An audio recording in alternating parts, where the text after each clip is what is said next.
NOBODIES. Right. Well, I forget which one's ours or yours. That one's yours. Bitches be sipping. Give me the lady one. Yeah, I just actually bought this plant today. I know. I saw the tag on it. I bought 2 of them because half my I'm not very good at plants, and I killed 1 or 2, and then some of them get eaten by the cats, and then hopefully the non-poisonous ones for cats. Well, hopefully they're still alive. Okay. Perfect. No, We're already on it. We were shopping today, and I was looking at one, and Cindy was like, I think that was poisonous for cats. And I was like, oh. There's a lot of, I feel like a lot of the like living room house plants are pretty poisonous for cats. That's wild. Yeah. And dogs, but I mean, cats eat them the most, I feel like. Did you, what was I going to ask you? Oh, do you have any pets? I do. I have a dog. This is recent? Well, I've had him for 6 years. Okay. So his name is Arthur. That's a good name. He looks very regal. I'm going to shed these. If it does get hot, I'm going to pop that. So let me know. Because this room gets like, I don't know how you lived here.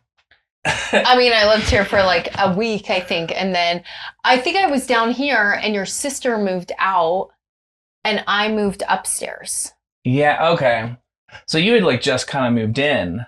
Yeah. And then, so you like your stuff wasn't still in. It wasn't still, I had not nested.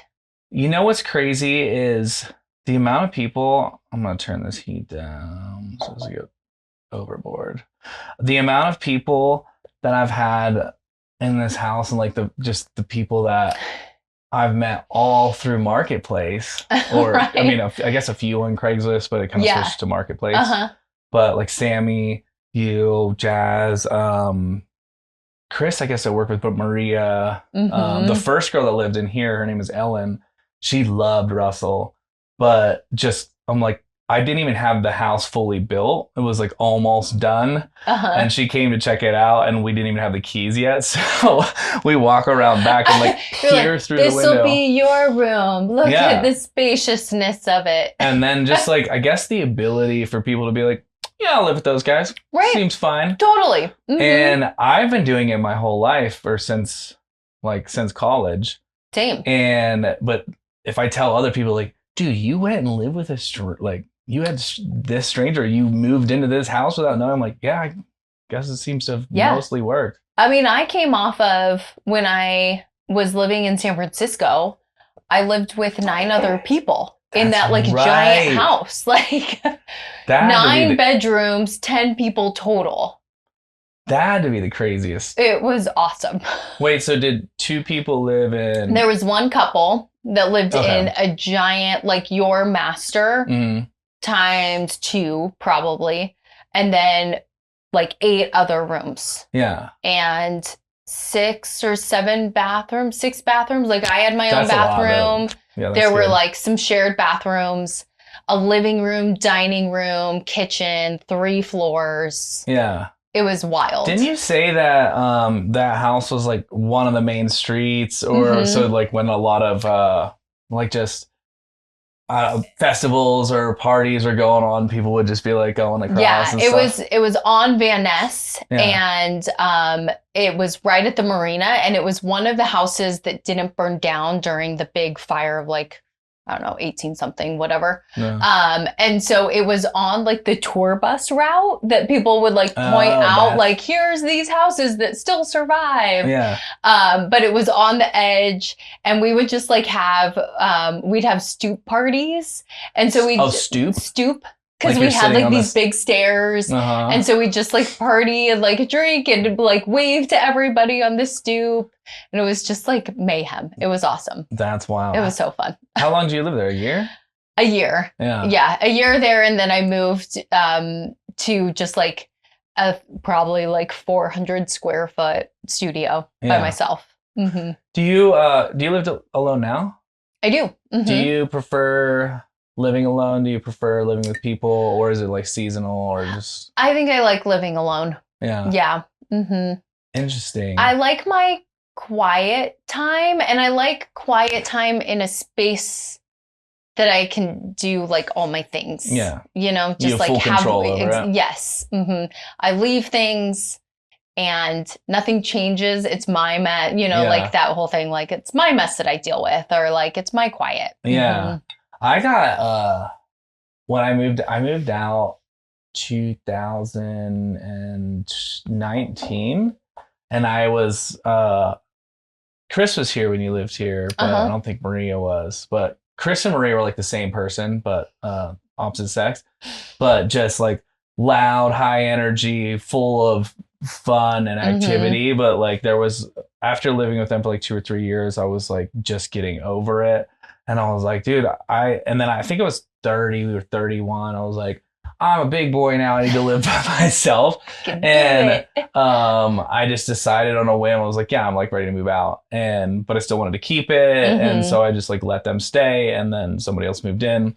And I lived at Whitewater for like a year. Okay. And there's some things I liked about it, but I noticed I got messier because of it's like my mess. Like, and so if I'm living with people, I'm like, dude, I gotta clean the dishes. I cannot leave out of this respect around. for somebody else. But like, dude, all my dishes were piling up. You're like, this is the person I really am. Yeah. What? And then I just felt like I did feel like a touch lonelier and just like a little more. I don't know. So I started to miss it. Interesting. And then I was like, yeah, I think I'm going to move back in the house and stuff. Like I need some people around. Yeah. No, I definitely enjoy my space. I enjoy my quiet. My boyfriend, he has a daughter. So like he has her half the time. And so even like after dating a year, like I still have half my time to myself. And I like very much cherish that. Like don't make plans. I just hunker in, hang out, but I am very clean. Like I like to sit and look at like how nice and organized everything is. Like I did this. I'm like, oh, look, that countertop. There's nothing on there. Yeah.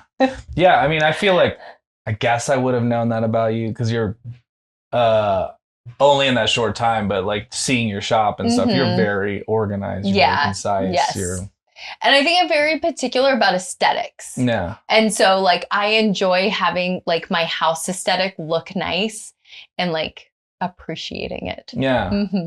I used to do I haven't done this in a long time, but when I would spend like a half day cleaning all downstairs, and I have like the Philips lights. The hue lights. Yeah, the hue lights, and those are the best. I would spend like the day cleaning everything up. This is when I live with Chris and Maria, and so it would get pretty bad. And then I get everything in order, and then I would like turn it on, and I'm like sit down and get stoned on the couch, and like just sit there and like look at the house, like yes, right, it's so clean. It looks so nice and chill, and Dude. You get the right lighting, right? You like change the scene to make it perfect. And you're like, dude, I haven't had that in a long time. I swear, I don't know if I've you could maybe do that. You could do that in here though. Like I swear I'm working on it, but like, so I just that thing right there, I should have shut that. But that over the shoe thing, that is my introduction. Was like, oh yeah, I can put my things here. Yeah. And I think it was when I started doing photography that I started getting messier. There's just like so much shit. Right. And then like not enough space to like put all like the cables and the lenses and the all the filters and the batteries and where do I charge everything. And so that like has started to like take over, and I have not figured out a concise way to. And I think like I was talking about this actually with a girlfriend. So I worked at Ailfort, and like we were cleaning up on Sunday, this like year? Oh. the like lounge area. And it got to the end where you just like pick up something and you're like, I have to like clean this up, but I don't know where to put it. So I'm going to put it there. Yeah. And then like, but I have to clean it up from there. So then it just gets put over there. And like those little bits where you're just like, I don't really know where to put this, but like it has to be put away, but there's no spot for it. Yeah. It like, I'm sure with photography, you're like, I need to keep it accessible, but like, where does it go? But so I'm going to put it here, and then I guess I'll put it here. Yeah. Dude, I need catch-alls. Right. And I can't have two, I mean, because everything becomes a catch-all, but I have to have at least, like, dude, this is probably this is like a moderate clean of this room. Like, it can get way worse. I have had it better, but I in my head, I want it better. Like, I have this idea of, okay, everything will have a place, but then I also get annoyed when I spend too much time trying to figure out like organization and cleanliness. I'm like, I have 5 projects to work on. I don't have time to do this shit. Totally. So I go back and forth with those. But I have realized that about myself. Where I'm like, dude, you need a catch-all in your bedroom. You need a catch-all in here. And so I have to like purposely have that area. Because I'm like, if I don't have one, something will become that, like the couch or whatever. Yeah. So like, let's at least put it in a corner here. And then we'll address it later. We, at least I'm not this bad. my brother be like, sorry, Justin. He, over the course of like 10 years, had become like almost a hoarder, but he wasn't hoarding for the sake of like sentimental reasons. He just like got out of control and he didn't like know what to do with stuff. And the one time Lindsay and I were home, we're just like, dude, this is a problem.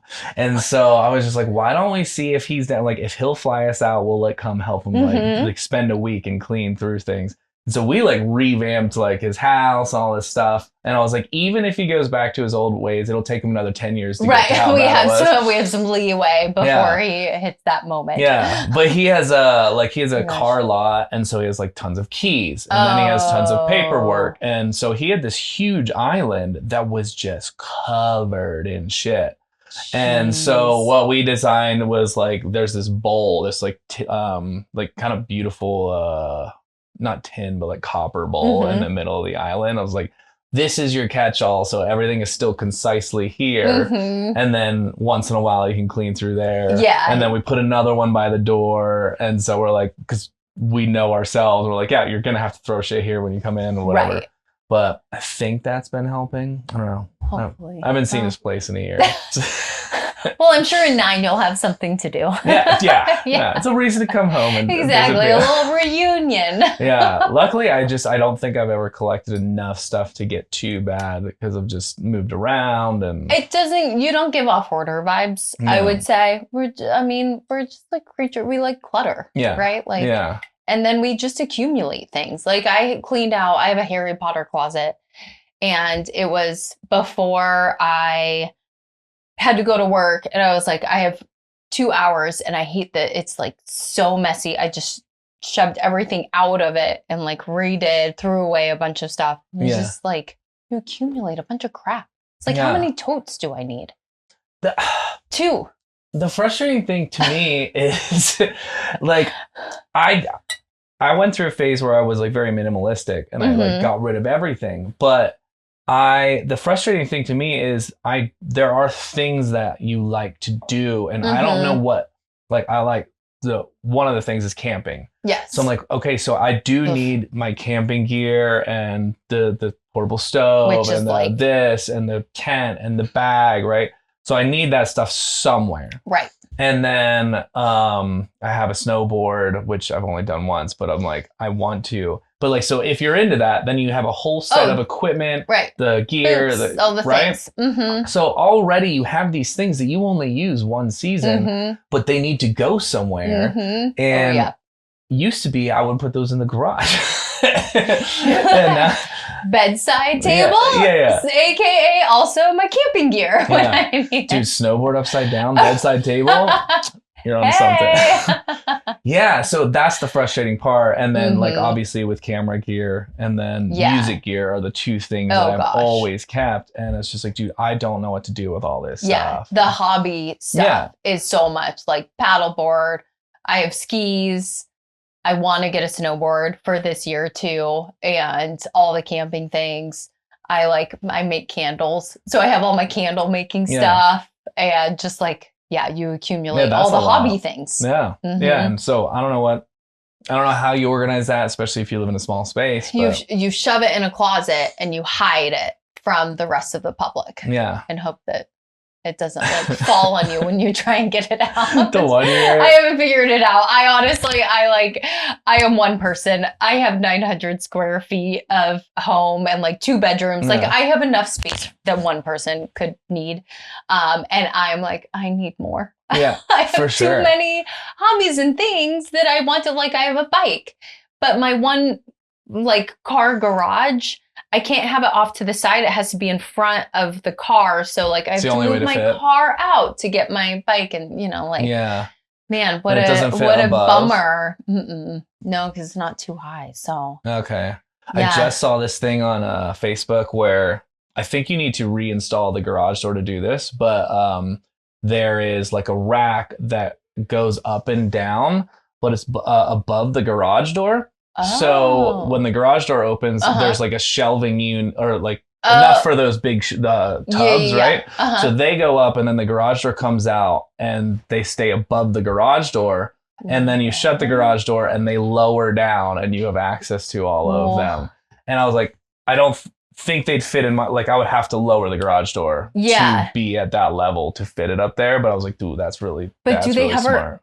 Over your car? Yeah. Then? Yeah, they would be over car and garage door. Because I used to have a hanging shelf in my, I should have got rid of it, but it's up in this corner where the garage door isn't. And those are pretty nice because it's still high enough to be out of the way. I would, if I did that, I would have to like clamber onto my car to get said totes. Yeah. And I don't know, but that's the thing I liked about the one I saw was you lowered it with a pulley, like the whole shelving unit dropped to the floor. Oh, but you have to move your car out. Yeah, your car would have to be out. Yeah. Yes. You are right. Yeah. So there's still like, there's still got to move a car. Yeah. Yeah. Speaking of Harry Potter, if we just had that spell where the closet became bigger. Oh my gosh. Where you go into the tent or the bag and it's like a mansion. The small tent and it becomes a mansion. Yeah. Wouldn't that be nice? Yeah. If only there were magic. Man, I would love to live in Harry Potter world. Dude, or are you gonna live with the boyfriend at some point? Is that like a plan down the road? Probably not for a while. Because then you have to deal with all the other persons. I know. Well, I'm a solo person. No, we've talked about it. He's on the house hunt. So he lives in an apartment right now and is looking at buying a house. And like he has a daughter. So I think like for at least a few years, they will live in the house. I'll come hang out. I'll keep my residence and then we'll see. But as of right now, for quite a few years, I think we'll still be separate residents. That's impressive. Mm-hmm. Most of my friends are like, by year one, they're like, we're in together. And I am not that way either. Cindy and I, one of the first times that we'd even talked about, or just, we never even talked about it with us, but she was just like, dude, I never want to live with a boyfriend again. And I was like, no way. I was like, me neither. Like it was just like this, hey, I see you. It was just not a thing. She's just like, yeah, I don't want to do that. And I had always not always, but I kind of realized that I didn't want that path. Yeah. And so I was like, hell yeah. Right. I like my space. I like I like my quiet time. I like my alone time. And I think like having him and his daughter, have like their space to themselves, at least for quite a while, to like really sort of settle in and that sort of thing. And then see what happens. But we're only like a year in, just getting to know the daughter and like that sort of thing. So it would be very weird for me to move in right away. Yeah. No. I guess that's pretty rare that shit happens. I don't know. I've never dated somebody with kids, and this is my first. So, yeah, I think I could do it, but I would be incredibly like, when you're with do you do your own thing? Yes, this will be my time for myself, and totally. I'm like, you lead me. Like, I'm not trying to jump in any capacity. So like, it wasn't until maybe like 7 months in that I met her, and it was like, okay, whatever you're comfortable with, like. It needs to happen. Obviously, like if I'm not meeting your daughter or like this other half of your life, like that's concerning. Right. There has to be a point. Do you want me in like this other half? But also I'm not trying to jump in quickly or, anything like that. So it's been pretty easy, I'd say. And now we're just in the period of like spending more time, like just finding time for me to spend more time with her and him together. Yeah, and you're a business owner, so you have like all of this time already. Like, yeah, I have to do this. Right. Yeah. I have my priorities and then the next things. Yeah. Yeah. I like, for me personally, I'm like, I like a busy person, or like, I don't want, if I meet somebody, I don't want them to like just put all their life on hold. Like, oh, now I found this person. I'm like, no, dude, like, do you? Because I need my own space.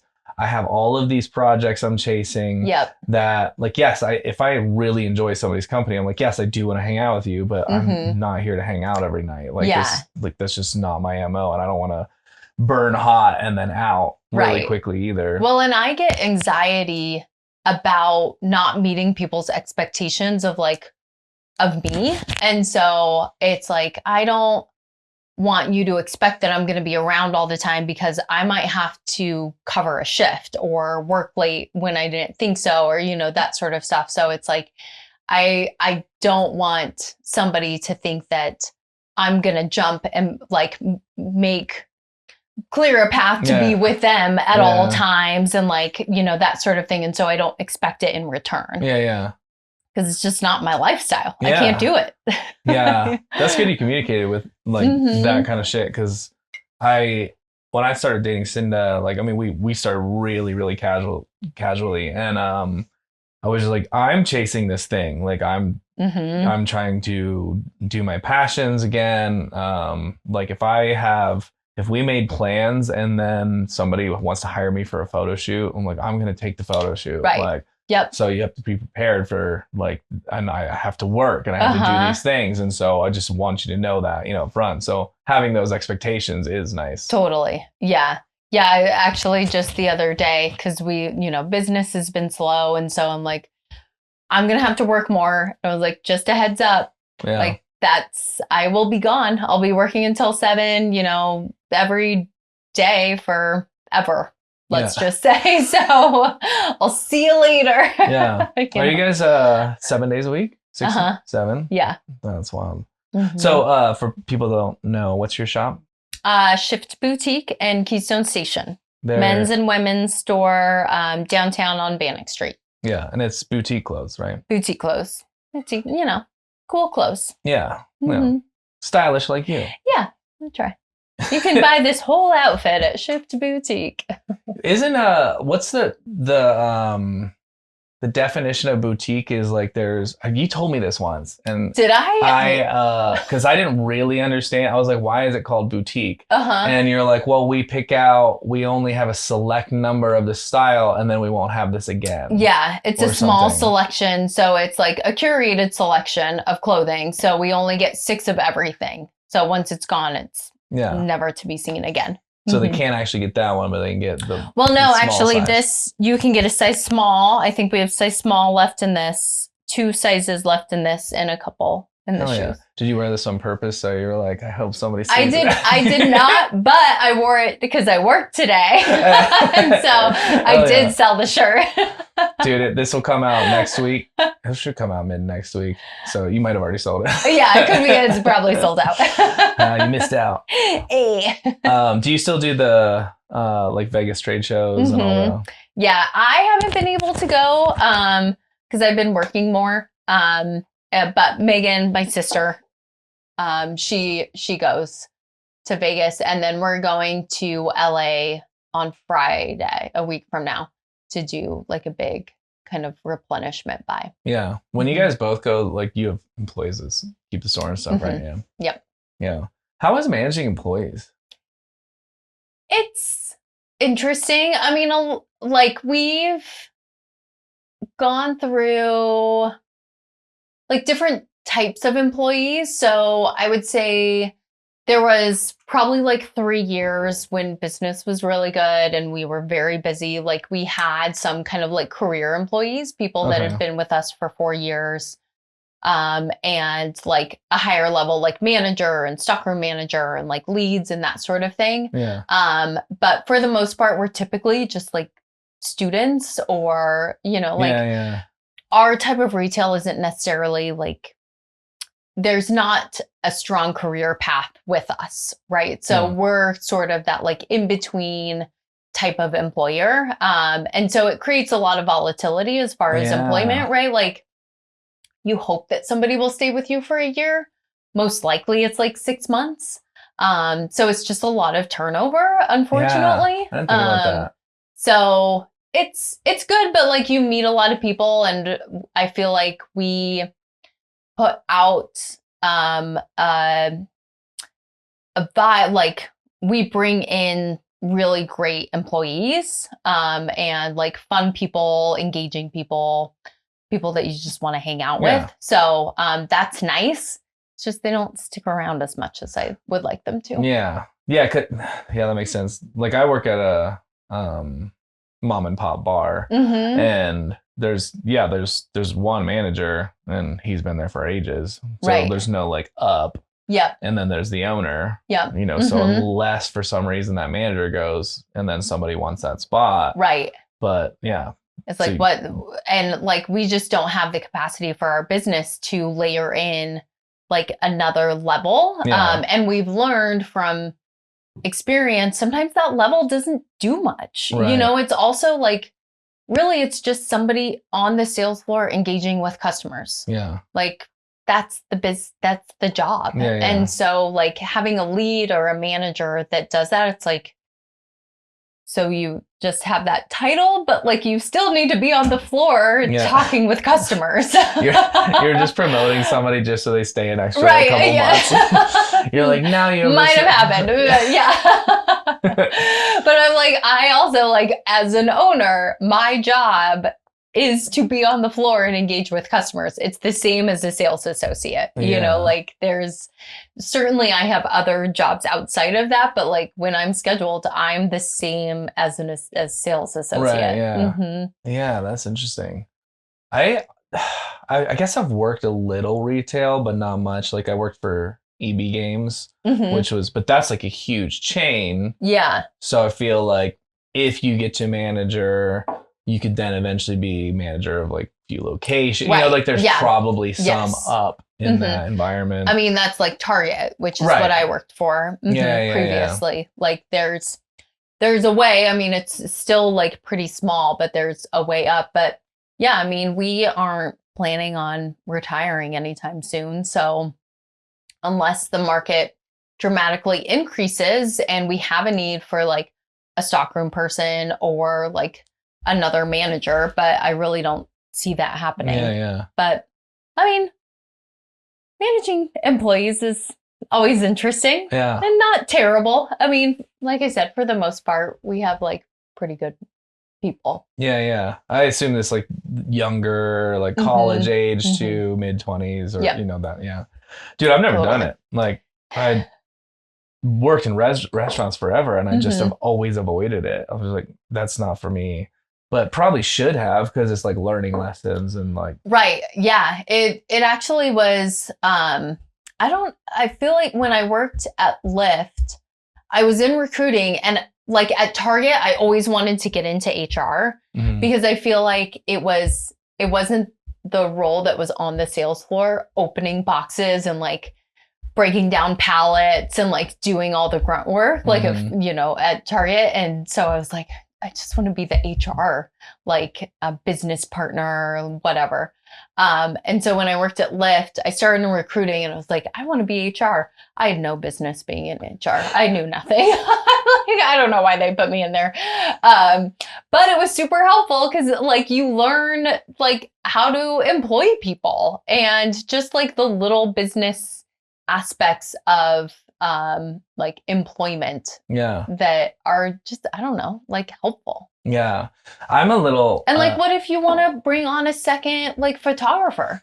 Yes. That right. I literally, I mean, I guess my one stepping stone or my goal would to have like some sort of assistant / producer that would help me with this as well as like photography or wherever things are needed. But I've never employed anyone in my life. And so I'm like, that's going to be a learning lesson of how to treat them, how to create expectations, how to, those are the only two things that I know.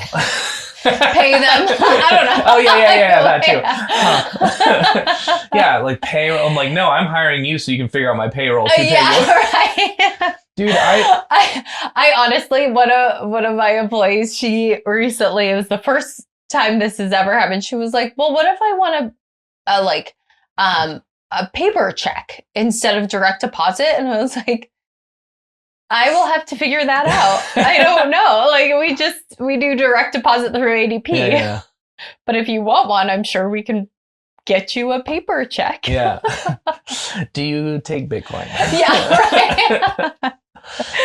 But like I mean, honestly, and I think I also, why I feel comfortable doing this is at Lyft, like it was such a young startup when I started. I mean, not young, but like an early startup when I started.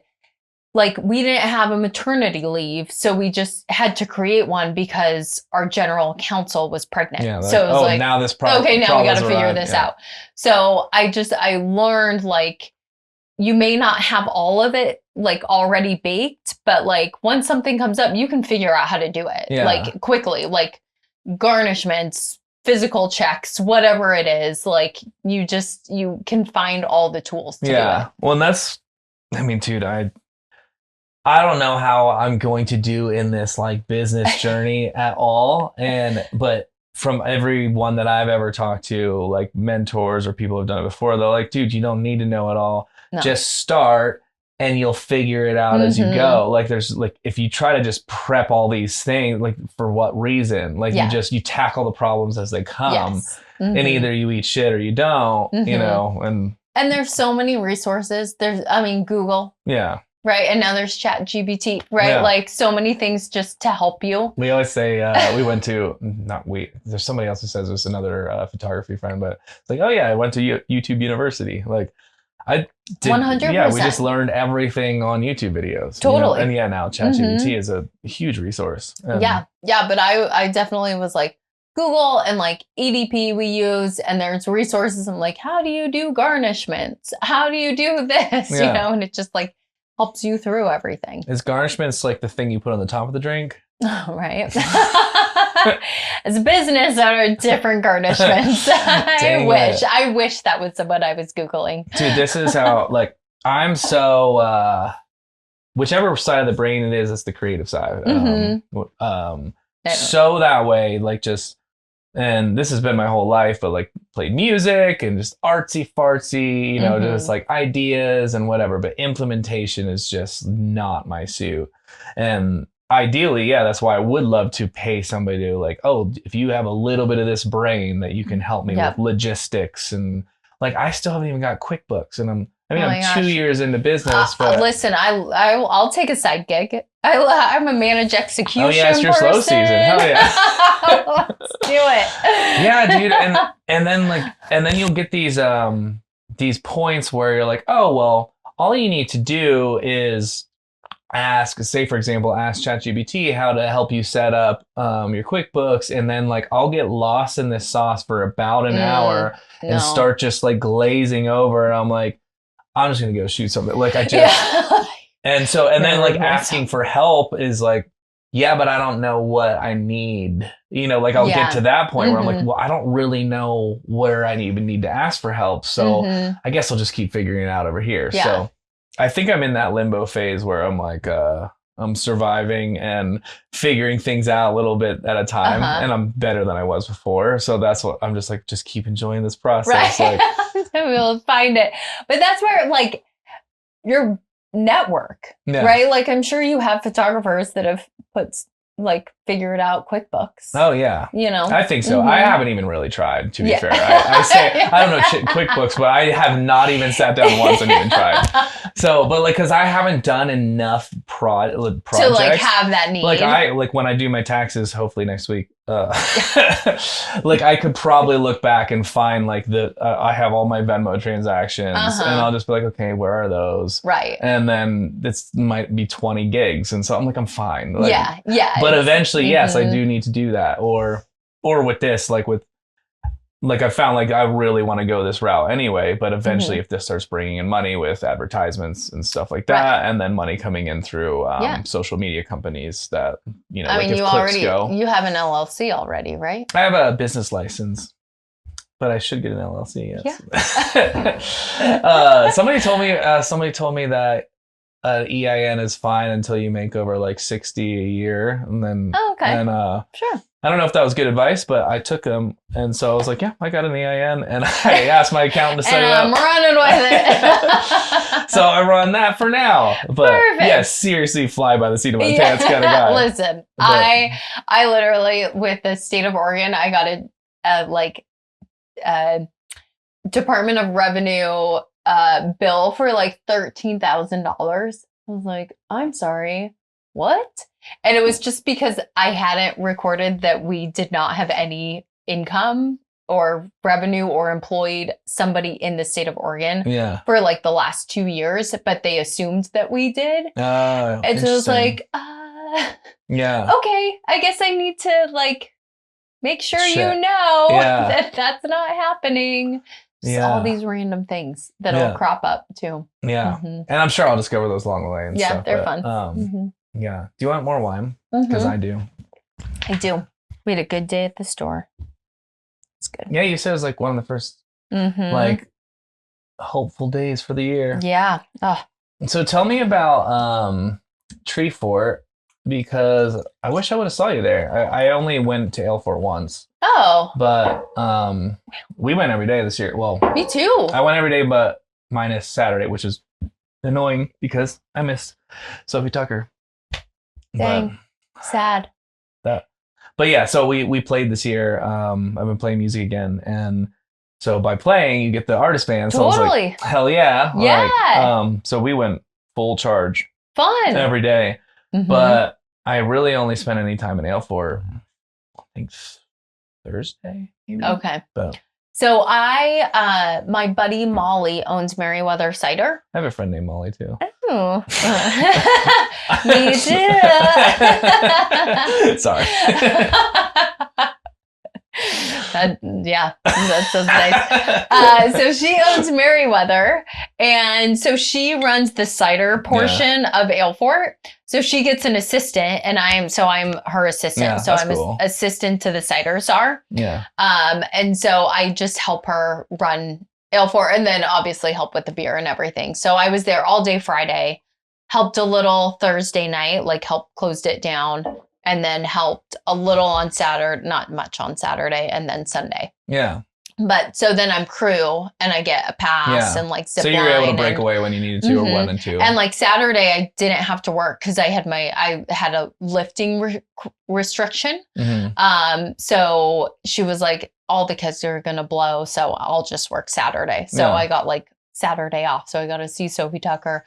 I did do shrooms and did not. I was dehydrated for Sophie Tucker, unfortunately. And I was like, I'm dying. And then I got Wait, you did water. shrooms for Sophie Tucker or before? And then got dehydrated. Because that would be a fun one for shrooms. I did shrooms Wednesday, I think. Wednesday or Thursday? I think Thursday. And then I did acid Friday. Oh. And that was a good choice. It was like a very all day. But I definitely... it had been a long time since I'd done that. And I had less visuals, but more of the body feel. Okay. And there were like moments of time when I was like, these guys are talking about me. And then I was like, oh, that's the acid. You know, like more like the paranoia. I was going to ask, like, this is maybe a stupid question. Like, so acid versus like shrooms or Molly? Mushrooms and acid are very similar. They're both way more psychedelic. Molly's the more like feel good, like heightened receptors. But mushroom, they're similar. Acid's a little more visually. Sometimes they say it's more what do you call it like shapes instead of like mushrooms is more flowy, like with visuals, you know, like if you see things breathing. And acid, sometimes you'll see more patterns and shapes and stuff. Got it. Is like the difference of. And there's other different, it's very hard to explain, but they are very similar as far as like psychedelics wise, you know, you can, but either one, I like some people and myself included can get like there's paranoia that comes in it, especially in group settings. So you're around a lot of people and like it's overwhelming. Music, and I've lights. done this a ton of times. I'm very into psychedelics, and especially for shows and stuff. I almost always take a few mushrooms or like just like a little microdose before I go to Tree Fort or like the hall or a show. But there was just moments where I was like in an environment and I'm like, these guys are like talking about like how weird I am. And then I was just like, dude, you're on acid. Shut the fuck up. Get it together. And I'm like, just go dance. You'll be fine. But there's a few of those throughout the day. And I was like, oh, I forgot I took acid. I've done, I did Molly Coachella and like Outside Lands 10, 11 years ago. As you should. Like one must. But I mushrooms a couple years ago at a music festival. Tried it and I was like, okay, I can get behind this. So I've dabbled at like Tree Fort or like in Jackson at Rendezvous, like various things. Yeah, Jackson would be like, a lot of people say like if you're gonna take mushrooms, like go camping, go in the mountains, like it's just you appreciate nature, you feel one with everything. It is a very spiritual experience in a lot of ways and very beautiful. And I would that would be how I would start too. And then like as you go, I'm just like, dude, I want to go hear music on it. I mean, by Jackson's, I mean at the $1 Million Cowboy Bar with swing dancing. And not like the corner Jackson's that sells gas. Okay. Just want to make sure. But Wyoming,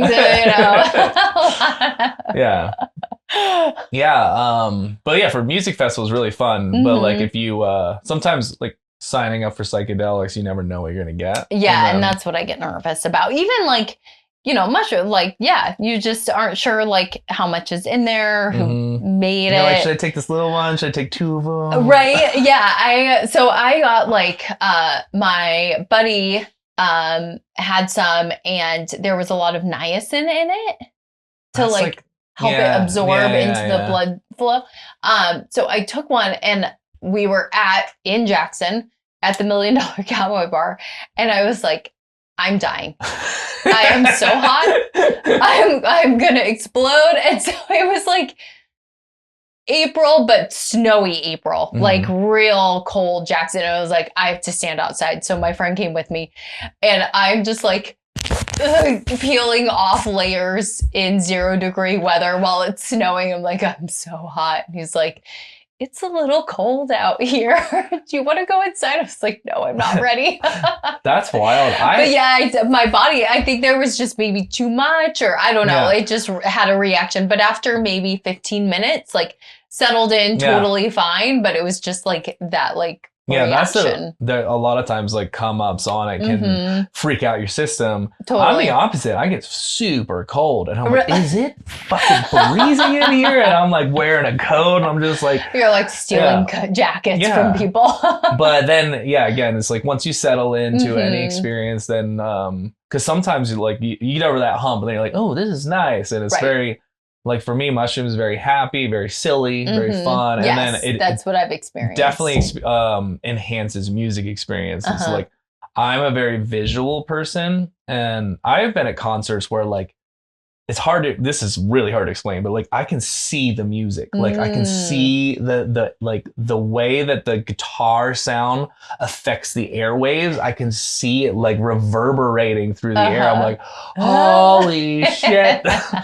So there had been those experiences for me. I was like, this is the most magical thing I've ever experienced. Yeah. But the first time I did mushrooms was Tree Fort and went to Dylan Francis.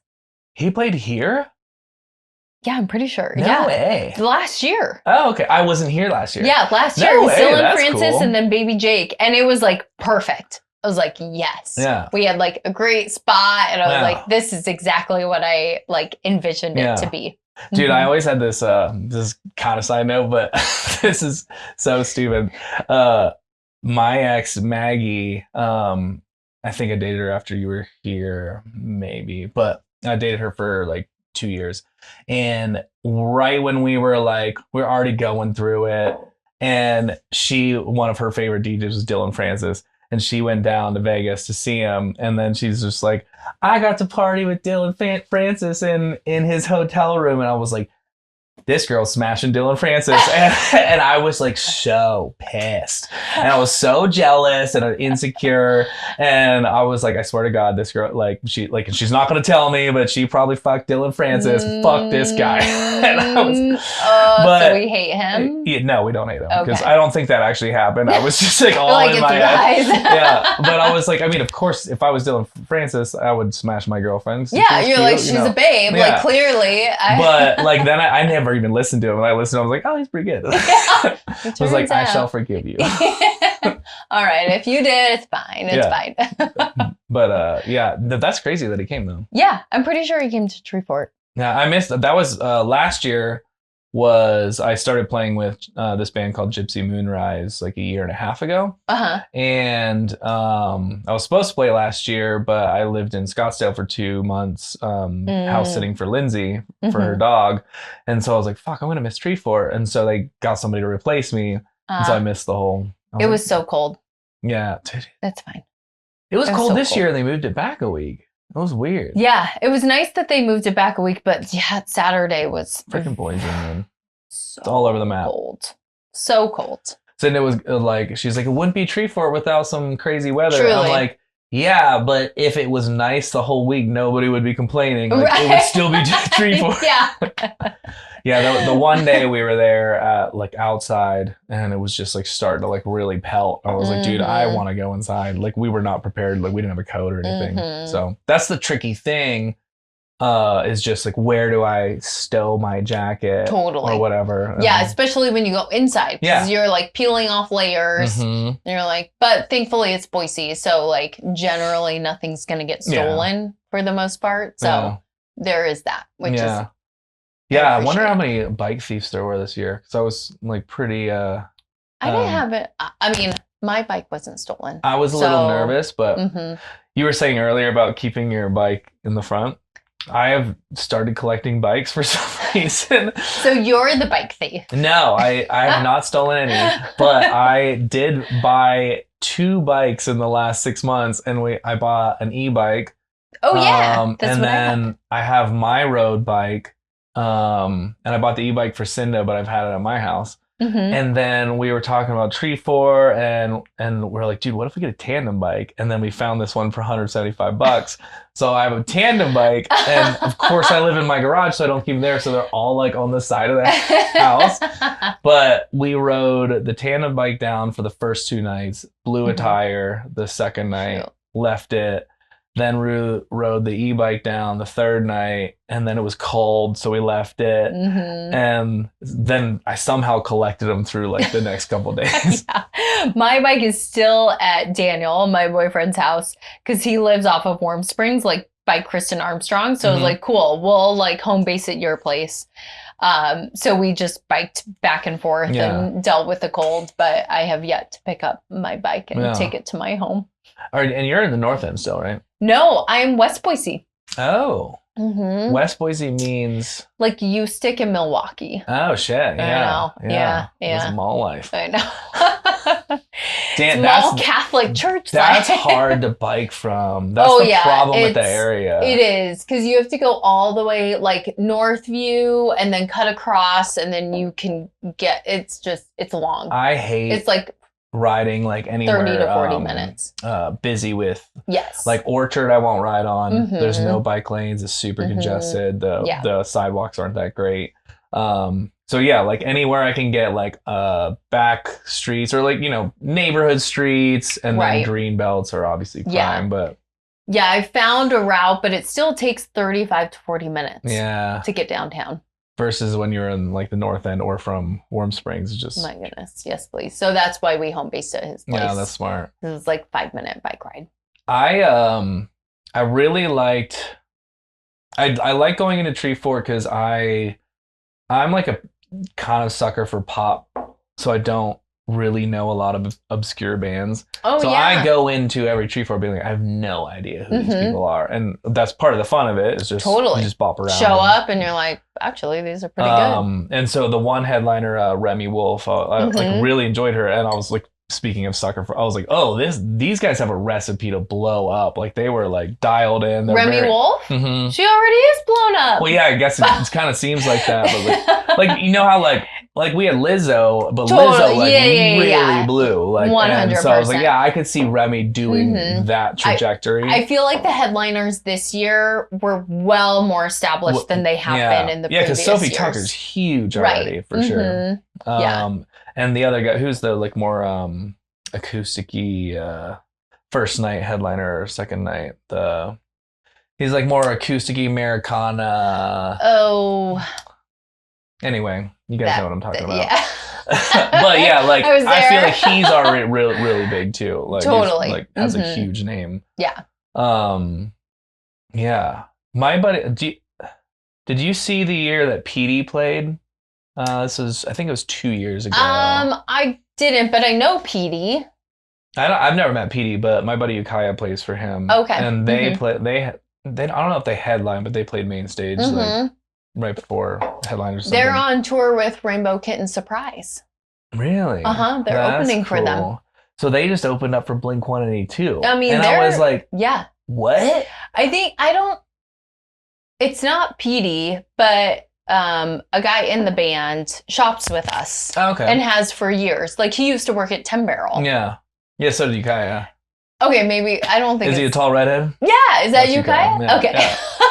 Yeah, so me and Ukiah used to play music together. Okay, cool. I'm fucking trying to get him on the podcast, and he I know he's super busy, but we talked over the holidays, and he's like, I'm down, but like let me figure out schedule. But when I saw him at Hap one day, and I was catching up because I hadn't seen him in a while, and he's like, dude, we're gonna go into Blink-182. I was like, what?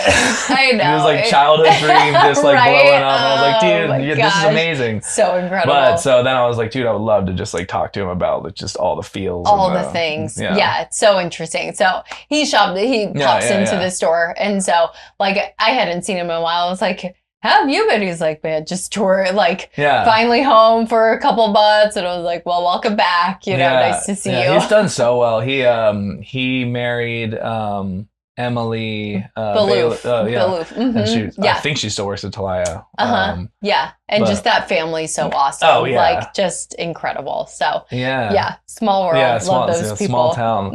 I got so lucky playing with him because when I moved to Boise, I didn't know anyone, and so I knew this guy Carrie that was playing with my band, and this guy Daniel moved up with me. And I'm like, we need a drummer. And Carrie's like, I've heard of this guy, Ukiah. So we met up with them. We showed him some of the tunes. He's like, dude, I'd love to play with you guys. And so we just met him randomly and then played for a couple of years. And when we stopped playing was when he started touring with like Youth Lagoon. And then I think he played with Magic Sword. And he's just like gone up and up and just It was Youth Lagoon. Yeah. That played. Oh, at on Wednesday. Yeah. This year? Yeah. No way. Yes, they played this year. I missed Okay, then maybe not Wednesday. Not the headliner. They played this year. No way. Yeah, they played at Tree Fort Music Hall. That's where they were. Shit. I don't remember seeing them on the list. That's crazy. They had they had like keyboard issues, but they were at Tree Fort Music Hall. I got very into Youth Lagoon because of Ukiah. And then Trevor Power's solo album, I think he just said, I have the records and stuff. I really like that guy. He's really good. You missed it. Damn it. Dang. Next year. Always next year. Yeah. It is crazy to see some of the local guys making it and doing really well and stuff. And so honestly, I didn't know he played drums.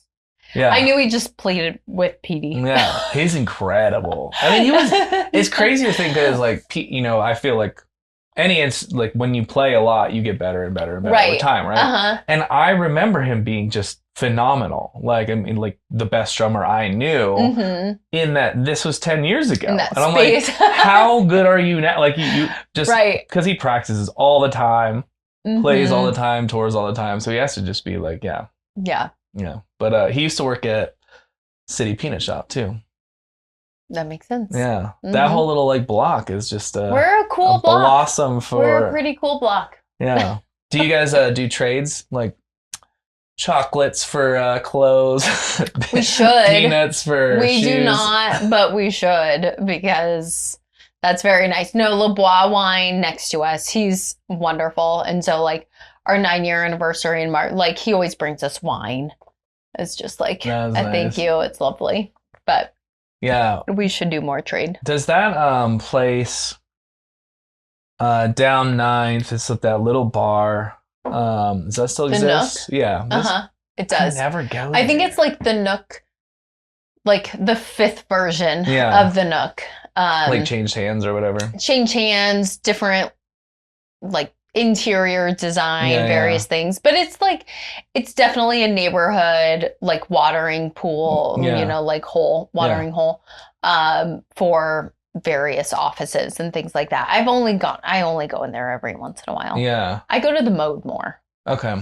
Than the Nook, I would say. That seems more your vibe. Certainly. Yeah. I like the Mode. I haven't been there in a minute.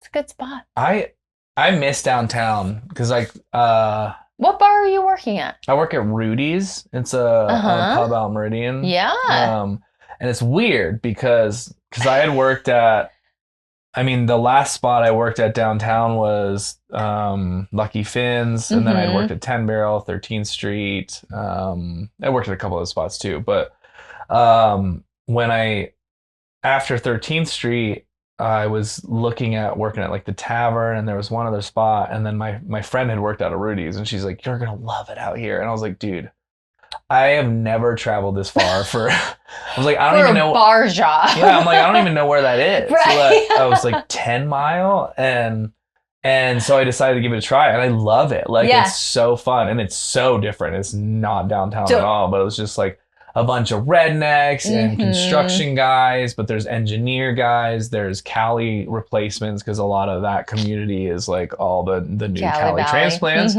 And so there's still like a lot of just fun people. And then there's just like a lot less rules as far as like bartending. And like my first day, they're like, "Are you ready for your shifter?" And I was like, "Well, yes, I am." We do this here out in... So it was just, so that was like 6 years ago I started there. And then... my girlfriend, one of my good friends from high school, she worked at Rudy's out there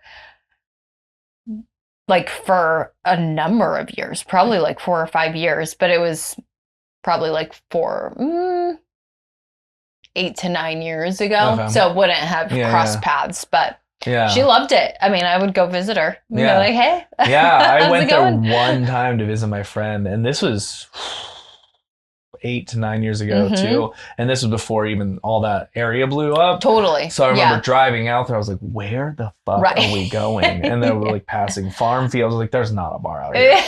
There can't be. There's not civilization. There was. And and they're super sweet people. It's just like a brother and sister that own the two spots. I didn't know it was locally owned or like small business. They're like just sweethearts of people, so that makes a lot of the difference, just like people that are good to work for.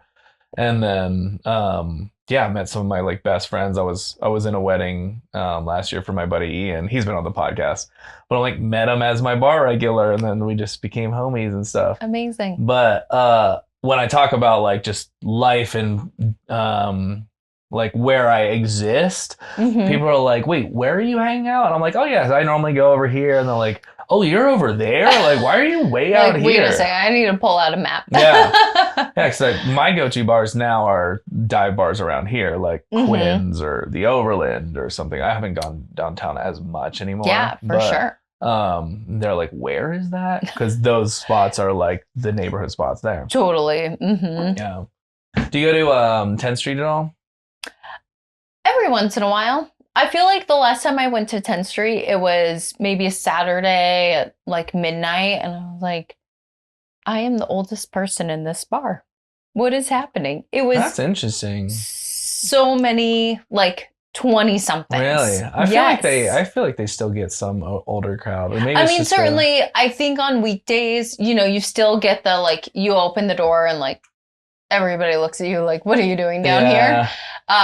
But it was bizarre. I was like, That is funny. I feel like I don't belong. Like, what? That is a bar happening? where I think it must be the setup, but there are bars like that where when the door opens, everybody looks. Oh, for sure. Because there's plenty of bars that aren't like that, where like the way it's set up, nobody notices a person come in. But for some reason, that bar, it's just like, who's that? Who are you? How'd you get here? How'd you find us? And then you feel like that deer in the headlights. You're like, hey guys. It's cool. It's cool. I belong here. I belong here. Yeah, I've been here before.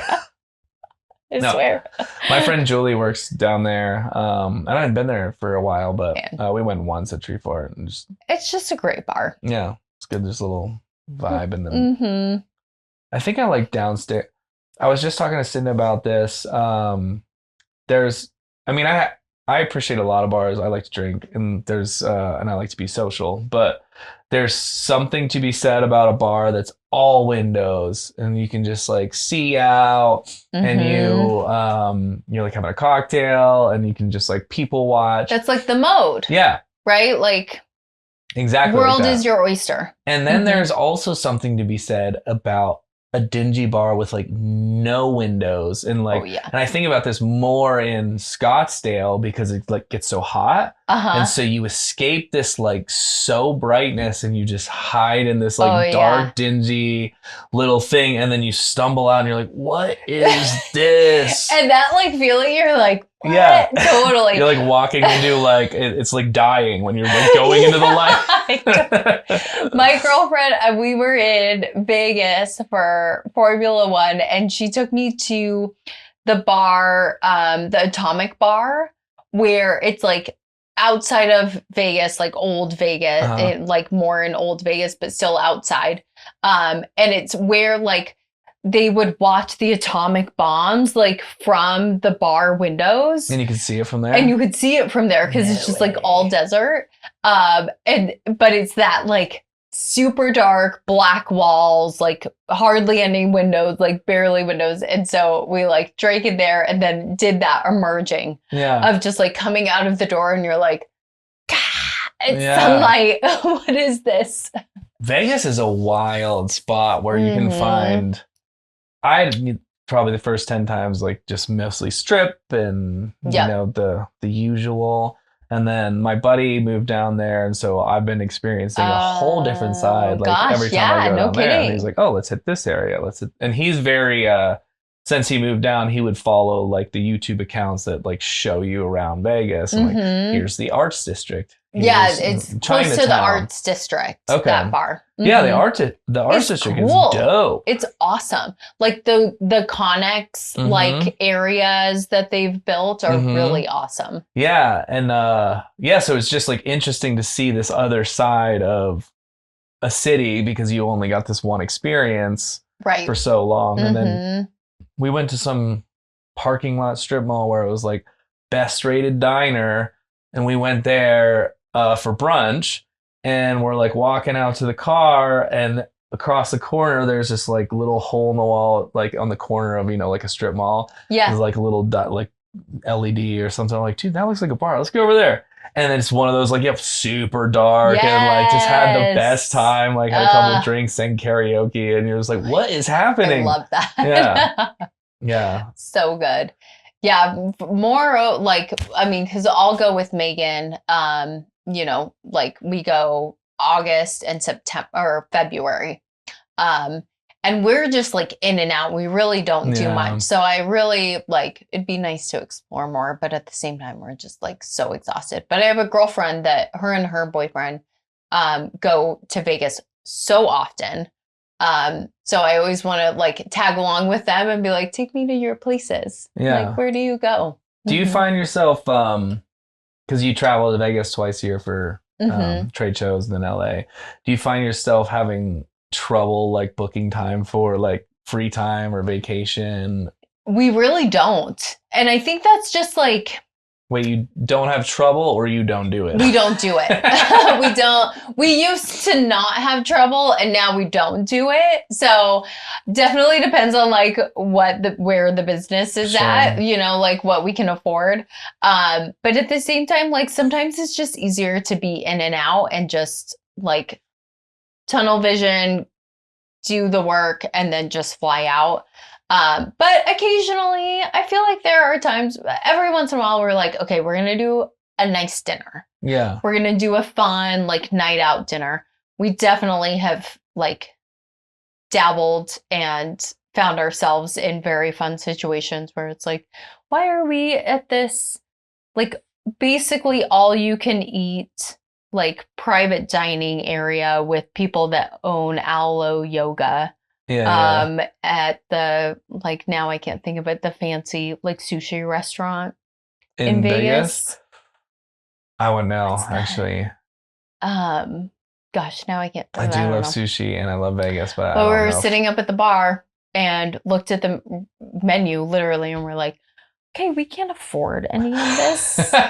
And then somehow that kind of sushi, and then somehow got roped into, like, started chatting with people and ended up in, like, this private dining room. Yeah. All you can eat sushi, all you can eat drink sake. With the, like, brand group that owned Aloe Yoga. And we're like, okay, here we are. Yeah, the people you can meet in Vegas is nuts. Like, I mean, it's just the center of all of this money coming in, and conventions and business meetings, and even fun, it's just like the business owners that come in. Totally. Yeah, you just never know, like, the background or, like, what people do, why they're there, or anything like that. Yeah. Definitely. I struggle with one of the things that I've struggled. How do I frame this? Like, I think that my skill set is enough to where, like, my buddy who owns a media company, he says it's 90% networking, it's 10% skill set. And I was like, do you think it's that extreme? And he's like, yeah.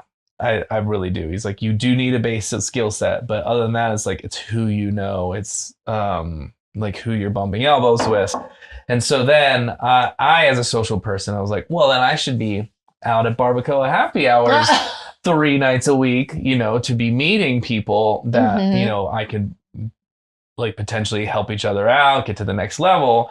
But I've also been like, dude, if all you do is try to go socialize and you never do the work, like right now, I think, talking about the podcast, I was like, dude, if I get to a point where I have 150, 200 episodes under my belt, like, I feel like when I meet the right person, they're like, I'll pay you to run my podcast. Like, you clearly know what you're doing, et cetera. Like, so there's like this like step up of like, okay, now I have a client that I can work for and help with their podcast. But I'm only going to meet that client if I'm out bumping shoulders. But then I'll do this thing where I'm like, well, then I need to be out all the time, going to Barbacoa 3 times a week and going to Vegas. And then I blow my wad and I'm like, whoops, okay, I'm out of the garage and into the alleyway. Yeah. So I have to, like, try to find this balance of, like, my itch for socialness, but also, like, I'm like, I can't afford to be in these environments all the time. I think it's also, like, figuring out within your network that you already know, like, who knows who, or just kind of, like, getting to know how deep or what areas people have access to. Yeah. Because I feel like I'm not a networker. I don't necessarily try to, like, promote my business via networking. Right. But like, somehow I have friends that do really cool things. Like, I've accumulated this grouping of friends that, like, worked for an NFL company, that work for a company that gets VIP passes to any festival, like, that's wanted. Yeah. My friend's wife, he's the stay-at-home dad, works for a Formula One company. Wow. Like, just all these various things that you're like, like, as I'm meeting these people and getting to know them, like, by no means would I have ever thought that, like, I would have these connections or, like, abilities, but, like, here they are. And if I had anything better than selling local clothes, maybe I could, like, utilize them better. But I can't dress you. Do you want this shirt that I'm wearing? I only have a size small. Like, that's all I can provide. But it is, like, kind of, when you step back and sort of look at, like, the avenues of friends are like the people that you know and what they're doing and who they know and like kind of building through there. Like that's where I step back and I'm like, man, I kind of know some cool people that get me into cool places, or like if I wanted to, like could provide access to those things. Right. And like, as you know, with somebody that has an actual skill set that could be usable and sellable, like, you know, I'm sure you have people that like secondary networks that turns out you're like, oh, if I just met them and like chatted with them in this arena, like there could be something. Yeah, I think you're right, actually. I mean, I can feel, I guess there's like moments of time in the last year where I've felt like, ooh, I can feel like there's some things about to happen. And like, and I've had some really good opportunities. And I do think that it just comes with time. Totally.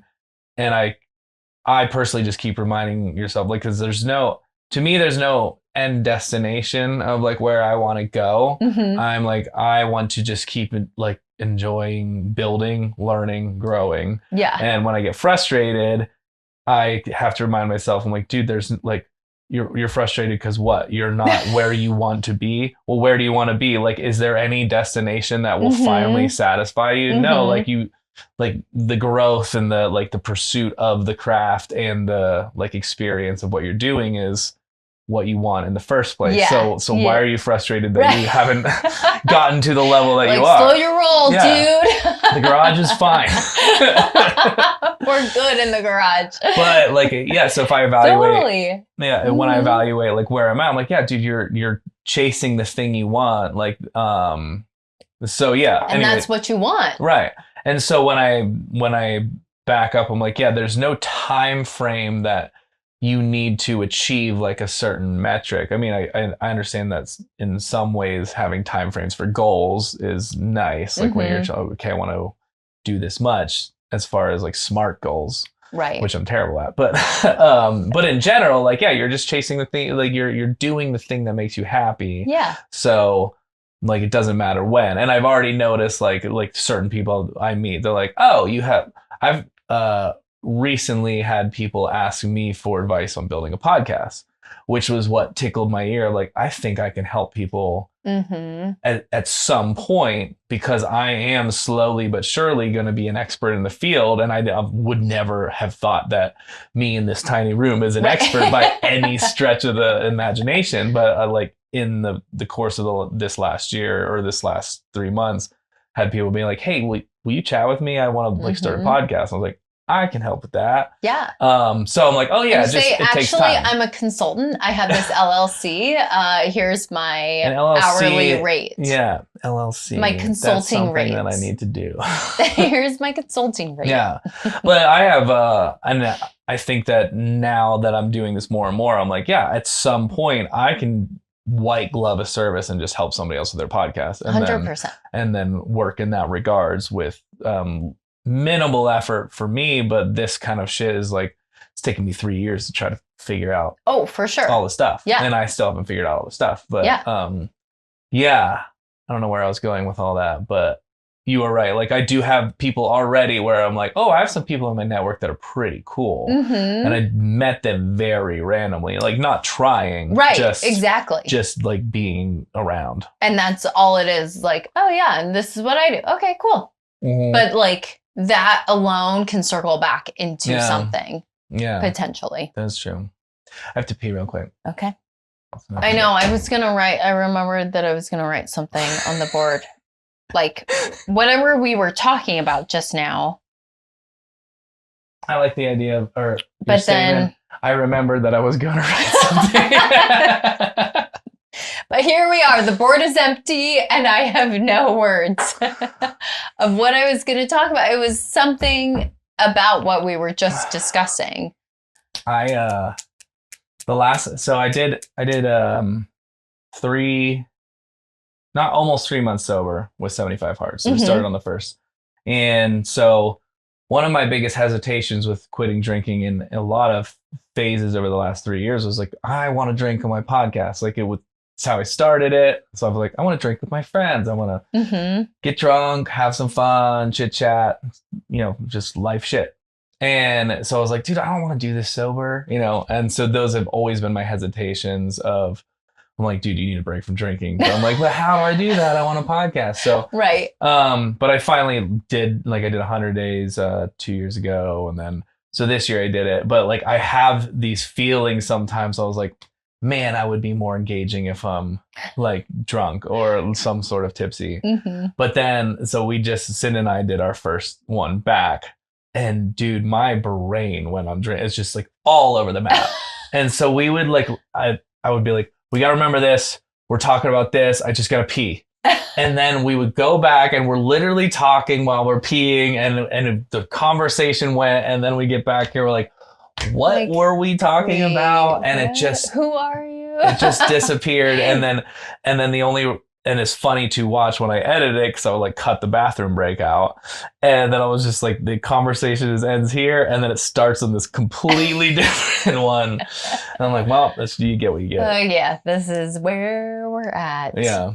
But I do think that all that should be said, the drinking ones are still more fun and that's why I stalled it. Because I was like, I am not drinking. I had a surgery.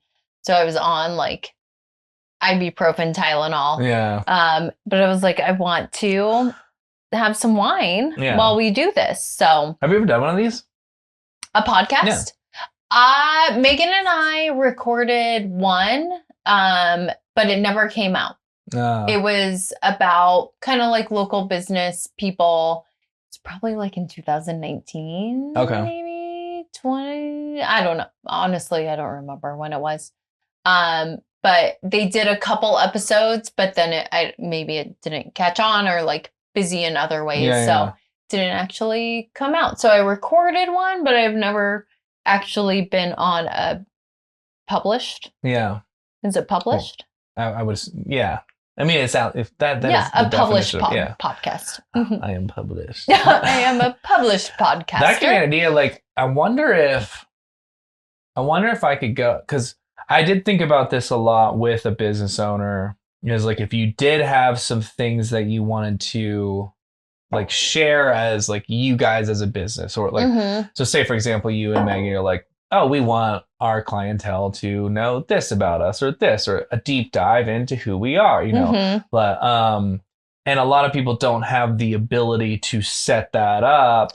I could go into a business and be like, I'm going to set up one podcast, you don't have to start a podcast, but I'm going to set up one podcast just so you're sharing stuff and then put together all this. Now you can share this as you will in whatever clips you want to. Yeah. That might be something interesting to explore. Yeah. So I think it was about local Boise businesses and just how they started or various things. And so it was cool. But they asked us what business books do you read, or what are you, and we're like, oh, none. 0. We are not, I feel we aren't businessy business owners. That's amazing because I've read a fuck ton of business books and I have gotten shit anyway. The hustle is not real with us. We are not I don't subscribe to any of that sort of just mindset or various things. Probably maybe should, but you're still here. We're still here. But yeah, not at all. We're no answer. That is wild. What was it both of you who just decided, hey, we want to start this shop? Was it So there was a boutique. My buddy Aaron on my 30th birthday came to Disneyland, which is where I held my 30th birthday. As one does. As one does. And she was like, oh, did you hear Barbara was closing? They were retiring. It's a clothing store, women's clothing store, if you're not familiar. Was that, yeah, I remember. Was that on Bannock Street, literally where Shift is. Yeah, I do remember so that. Retiring after 30 years. And Megan was a buyer for a boutique in Portland. Okay. I was at Lyft doing HR, not necessarily happy. And so she was like, we could open a business and be successful. Like we could do that. They're opening brands, clothing brands that like normally you wouldn't be able to have access to. So she was like, they have basically the list of brands that I'd want to carry in a store we'd be able to get. So we're like, okay, let's see if I was like, I'm open to leaving my job. She's open to leaving her job. So if we find the right location, then we will both quit our jobs and open a boutique in Boise. And the Barbara place, she was in town. I was still in San Francisco. And she messaged me and she's like, this is it. Yeah. So we got the location. She put in her notice. I put in my notice, and I moved from San Francisco. She moved from Portland, like February. Yeah. And then we opened in March. And did you need, because that location's already there and you rent. So do you need, do you need an investor to get like your rent? Did you need any sort of startup capital? I did a personal loan. Yeah. And then Megan was basically like, okay, we have like, it was like, here's the rent that we need. Yeah. And like down payment. And then Megan was like, here is my open to buy budget. Like, this is the budget that I need to buy clothes to get us open. Yeah. Stock the stores. Yeah. So we took that, split it in half, and was like, I'll figure out how to get my half. You figure out how to get your half. Okay. Put it in together. So we've had no investors. I mean, we've taken out loans and done lines of credit and that sort of thing, but we didn't do any investors. It was just all personal investment. Yeah, that's interesting, because I guess I would think opening a restaurant, you're like, oh, we need an investor because we have to revamp the space. But because that space is already set up for what you were doing mostly. And like, we just did the most bare bones like you could ever do. Yeah. I mean, we had like the thinnest wood planks to separate fitting rooms. We did not change the floor, which was yellow with a purple outline. Like our cousins helped us put up the spines, which was great in the summer because all the clothing is like strappy and not heavy. But once we got jackets in, they started to fall off of the wall. So we had to actually get like a contractor in. Like, it was the most bare bones, like, renovation that you could get. It took us 3 years to get new floors. Right. And slowly we like fixed things and whatnot. But we just, we're like, all right, we have 40 grand to open a store. Yeah. Let's figure it out. And then we didn't pay ourselves for a while. Stayed at our parents' house and went from there. So when you moved out of here, did you go back to your parents' house? Or no, that's when I moved to 9th Street. Okay. So you were at your parents' house first, and then you moved here first, and then you found that spot. Okay. Yep. Yeah, but like going back to like to just like do it, and then you figure out the problems along the way. Totally. Yeah. Yeah, like this is a great location. We know we can do it. We want to get the brands. We'll open the doors. And then from there, we'll just slowly like add and adapt and add and adapt. Yeah. That's so funny because, I mean, even in some of the business books that I read, what do they tell you? Tell me. I'd love to know. Well, they will say that. But like, so one of my favorite guys is this guy, Alex Ramosi. And he's a massively successful entrepreneur. And I love him dearly. But like one of his things, he's just like, he's like calls it mental masturbation. He's like, you're sitting here reading my book, but you've read 5 before. And like, you're going to keep reading another 5, but you're not doing shit. like you get off on your prep. Like, and I've done this in other projects. And it's just like, dude, and that's one of the reasons why I like quit the bar. I was like, dude, do the thing. Yeah. Like you get like, you're just like, okay, I'm just going to prep here and I'm going to do this. And like, sometimes it's good to be prepared sometimes. Right. But he's like, you can just sit there and mentally jerk yourself off on this preparation. And like, until you jump in and do the thing, it doesn't matter. Like, and that's where a lot of people get stuck, is in that spot. And yeah, you can read a bunch of business books and there is valuable information. It's not like there isn't, but like if that's all you're doing and you're not actually just doing the work, then what the fuck are we doing here? One of my, I don't know if I'd call it favorite, but most remembered conversations with guys on like a first or second date was, you know, like, oh yeah, I own my own business, like it's a clothing store, like I'm an entrepreneur.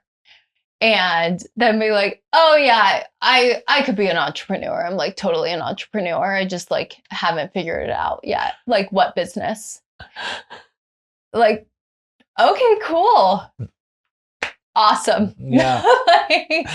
Just like, yeah. Like, okay, great. I have, you don't necessarily like, you don't have to tell me that you're also an entrepreneur when you don't have a business or a business idea. You just read business books and like want to be an entrepreneur. Yeah.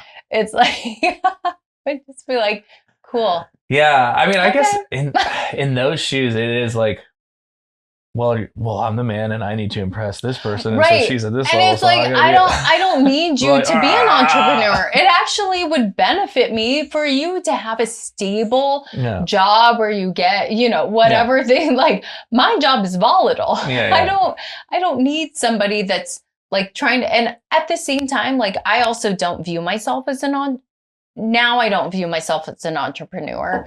And even then, like, I opened a business. I'm not an entrepreneur. I'm not trying to like see what's the next innovation and like do the next thing. Like I'm just a small business owner that's trying to keep doors open. Like I'm not trying to do cool shit. I just want to do like my space well. This is what I do well. And so it just was always so fascinating to me to be like, yeah, I own my own business, blah, blah, blah. And just the reaction of like, yeah, I totally like, I'm going to own my own business. I'm like such an entrepreneur. I just like haven't figured it out yet. Like, okay, great. Thank you. I struggled with this thing for a while. I guess it's a little shift, but I like to ask people what they like to do for fun. Like what do you enjoy doing? And sometimes that is like a work, but a lot of times people like, that was like the go-to ask of when you meet somebody. Oh, so what do you do for work? And I, especially when I was bartending, like this isn't who I am. This is just the thing I do for money. This pays my bills. Totally. It's not what I'm not passionate about it. This isn't my personality. And so I thought that was always a funny question. And then I thought to myself, you should start asking people what they enjoy doing, not what they do for work, even though that was the standard question that just had happened. So then I got into that mode where I don't ask people at all what they do. And I just ask what they do for fun. What are your hobbies and stuff, and just interests. And then I realized that I wasn't sharing at all that I like had a podcast or that, and I was like, oh, I should be sharing this though, because like, wait a second. I'm like, oh yeah, I love to play basketball and I love to take photos and I love to make music. And I was like, oh, I should have probably told them I have a podcast. Who knows what? Right. And so I get lost in that kind of sauce because I was like, yeah, I don't want to just have business conversations every time I meet somebody. Totally. Because we are multifaceted creatures. Absolutely. I think that's where it's kind of nice with working at a retail store, is because we aren't asking what you do. We're asking what you're up to. Like, where are you going? Where have you, like, oh, you went to brunch? Cool. Where'd you go? You know, like all that sort of stuff, which is kind of nice. It's more of just like a casual conversation. Versus like a transactional conversation, which at times like bartending can be, is just like, okay, I'm trying to like provide drinks, have a little bit of conversation, and this is like the minimal that that was actually one where I felt a little bad recently because I realized that I didn't know what a lot of my regulars did. And then because I had so focused on don't ask what people do, just ask about their day and whatever.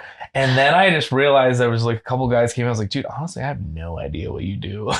And they're like, oh, well, I do real estate. Or I was like, shit, dude, I had no idea. I never asked you I that. knew you liked to go out to this trail. Yeah, but I knew you liked Rudy's and you liked JMO. Hey. Yeah. With a Sprite back. Yeah. That's also kind of a problem, but it's just like, I don't remember your name, but I know your drink. Oh, that's, classic bartender. Yeah. Totally. I honestly, I feel like there's sometimes, like even at the store, I know the customer based on like what they're looking for, what they buy and like what they're interested in, but I don't remember their name. Yeah. And so like, remind me your last name again, like that sort of thing. And I always feel bad, but I'm like, I know you. Like, I know your face.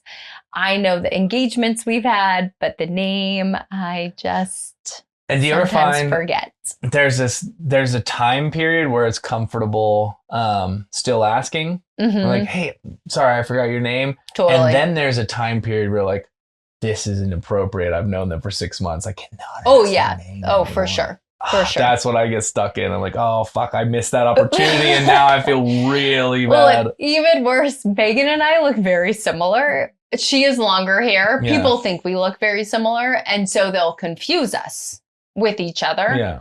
And so at times you'll get stuck in a conversation where like maybe the other person has had a very in-depth interaction. So they like know this story, know the history of this customer, whatever. So you're in it and the customer comes to you and they're like, oh yeah, remember blah, blah, blah, blah, blah. And you're like, you think I'm Megan. Okay. Like, I'm in it. Like, So you have to like, am I gonna be like, oh, I think you met my sister? Or just be like, oh, yeah. Okay, I gotta go over here now. And just remove yourself to try and like save face for everybody. You guys do look similar. Isn't she shorter? She's like slightly shorter? I mean, like, well, I'll save this for the podcast just to piss her off. But like... Not that much shorter. Yeah. I never confused you, but I also knew you like well. Right. So. And I think like, I don't think we look like twins, but we definitely, if you're casually like seeing us, we have very similar. Yeah. We're very similar. I get that with the owner of Rudy's, and he's probably 8 to 10 years older than me, but my height, brown hair, a little bit of a beard. Gray, even like a little bit of gray. So we have very similar characteristics. Yeah. And then the people that confuse us are probably drunks, and so it's a little blurry anyway. And no, I don't mean to shit on everybody that way. Like we do have a lot of drunks, but myself included. So I mean, yeah. But there are times where like, oh, like aren't you normally at the other one? I'm like, think you mean Brandon, the owner, you know. Totally. But like when I'll like see us together, I'm like, we do have similar characteristics. Like I can't fault them that much. You know, it's like a bearded tall guy or like slightly bearded, you know. Yeah. So. Just the generality. They're like, you. I always give a lot of, or my go-to quip. I get a lot of people that think that I look like somebody they know. And it's not necessarily like celebrity. They'll be like, did you go to Rocky or did you, do you happen to know? And they'll name a name and stuff. And every once in a while it is true. They recognize me from somewhere because I've been bartending forever. But I do think that I have a familiar face. And I'm like, if you were to average all of the white dudes in the world and take the middle of it, it's this. This is what you get. And so that's why I look so familiar, is because I have similar features to pretty much somebody you've known. Generalized person. Yeah. Yeah. But I blend, like, especially in Boise, I blend into a crowd. It's just like, oh yeah, tall white guy, somewhat of a beard. Like there's thousands of us. Just change hats and like you're 100 different people. Yeah. A hat, a blue flannel, a hat, a red flannel, you know. I don't have a man bun. Like we sell them all. You can buy them all at Keystone. Yeah. But I don't know where I was going with that. But yeah, I feel like I had something that I was going to say that related to that. Dude, me and my sister look alike. I mean, the only difference that people can tell is she's a female, but like, dude, I mean, the nose, there's like this laugh, there's mannerisms. People like, as soon as they meet her, they're like, oh shit, that's your sister. I get that with my mom, actually. My mom is like a woman about town. She's all over the place. And I remember, so I volunteer at Dress for Success. Okay. And I was at like a gala meeting at the executive director's house. And so I was like standing in the back, and this woman turns and she's like, "You're Paula Miller's daughter." I was like, I am. She's like, "I saw it." Like, okay. But yeah, I get recognized as my mother's daughter often. Actually, when I was picking up Arthur today, I was standing there and I forget her name. She probably won't listen to this podcast, thankfully. But she was like, "Are you Paula Miller's daughter?" Like, yes. That's funny. Sure am. But yeah, the gene of like my mother runs strong with me. Yeah. Mm-hmm. Speaking of listening to the podcast, I was talking to Cinda earlier, but I also don't really know like how many people go to the end. And so it's this almost I guess a joke for me, but there'll be when I put Cinda's out, I was like listening through it, and there's like hour 2, and we'll like say something, we're like, I hope this person doesn't hear it. And I'm like, dude, I don't think almost with any podcast, like the viewership as time goes. And so I was like, the more I can get more debaucherous as long as I keep it towards the end. You're not wrong, because I also, when I listened to like 4 or 5 of them in preparation for this, I was like, first 20 minutes, 30 minutes, just to get an idea. And I feel like some people will be like, if they like a guest or like whatever, not just even mine, like in general, if it's not going, you're like, let me skip forward 30 minutes, see if they got somewhere. Right. Because a lot of times, sometimes it takes 30 minutes to start. So some people do that, but in general, I've watched YouTube. They don't have them on Spotify, but on YouTube metrics, it'll just be like, pew, and it's just like this line that goes down. Which part of me was just like, oh yeah, I should only do half-hour ones, but I just have too much fun. I'm like, dude, we're here. Let's keep it going. So like, I'm not worried about Cheryl at Emerald Street Kennel listening and me not remembering who she was. No, I'm like teasing, but yeah, I have always said this to guests too in the preparation. I was like, dude, nobody listens to this podcast. Yes, we're still getting it going, and I'm sure at some point there's just going to be one that like pops and everybody hears, like, you told me that nobody listens. And I'm like, well, at least we made it. I thought it's going to be me. No, it won't. I've always told myself in this journey of like doing this like this experiment for me, but like it's like, okay, so it's gonna take me a couple hundred to get anywhere. And so I was like, yeah, you just have to get used to doing the thing all the time. And it's just like these are like practice reps. This is like shooting free throws in your backyard. Yeah. Muscle Even though memory. You're putting it out, like this is what you have to do for a long time. But I had this feeling of some point, if I, or as I grow, somebody will go through the archives and find something really offensive I said, and then that will be the spark to make my podcast famous. And I was like, I have a feeling I will get famous on controversy of some nature. And who knows if that's true, but like, 'cause I've been a pretty offensive guy through the, bartending and serving. It was just like the debauchery. I'm very into like comedy and such like, but I was like, yeah, at some point I'm gonna get in trouble. But it does seem like trouble has always boosted people's this is true, as long as it's not like bad, like good trouble, but not bad trouble. Not bad trouble. Like no bad trouble.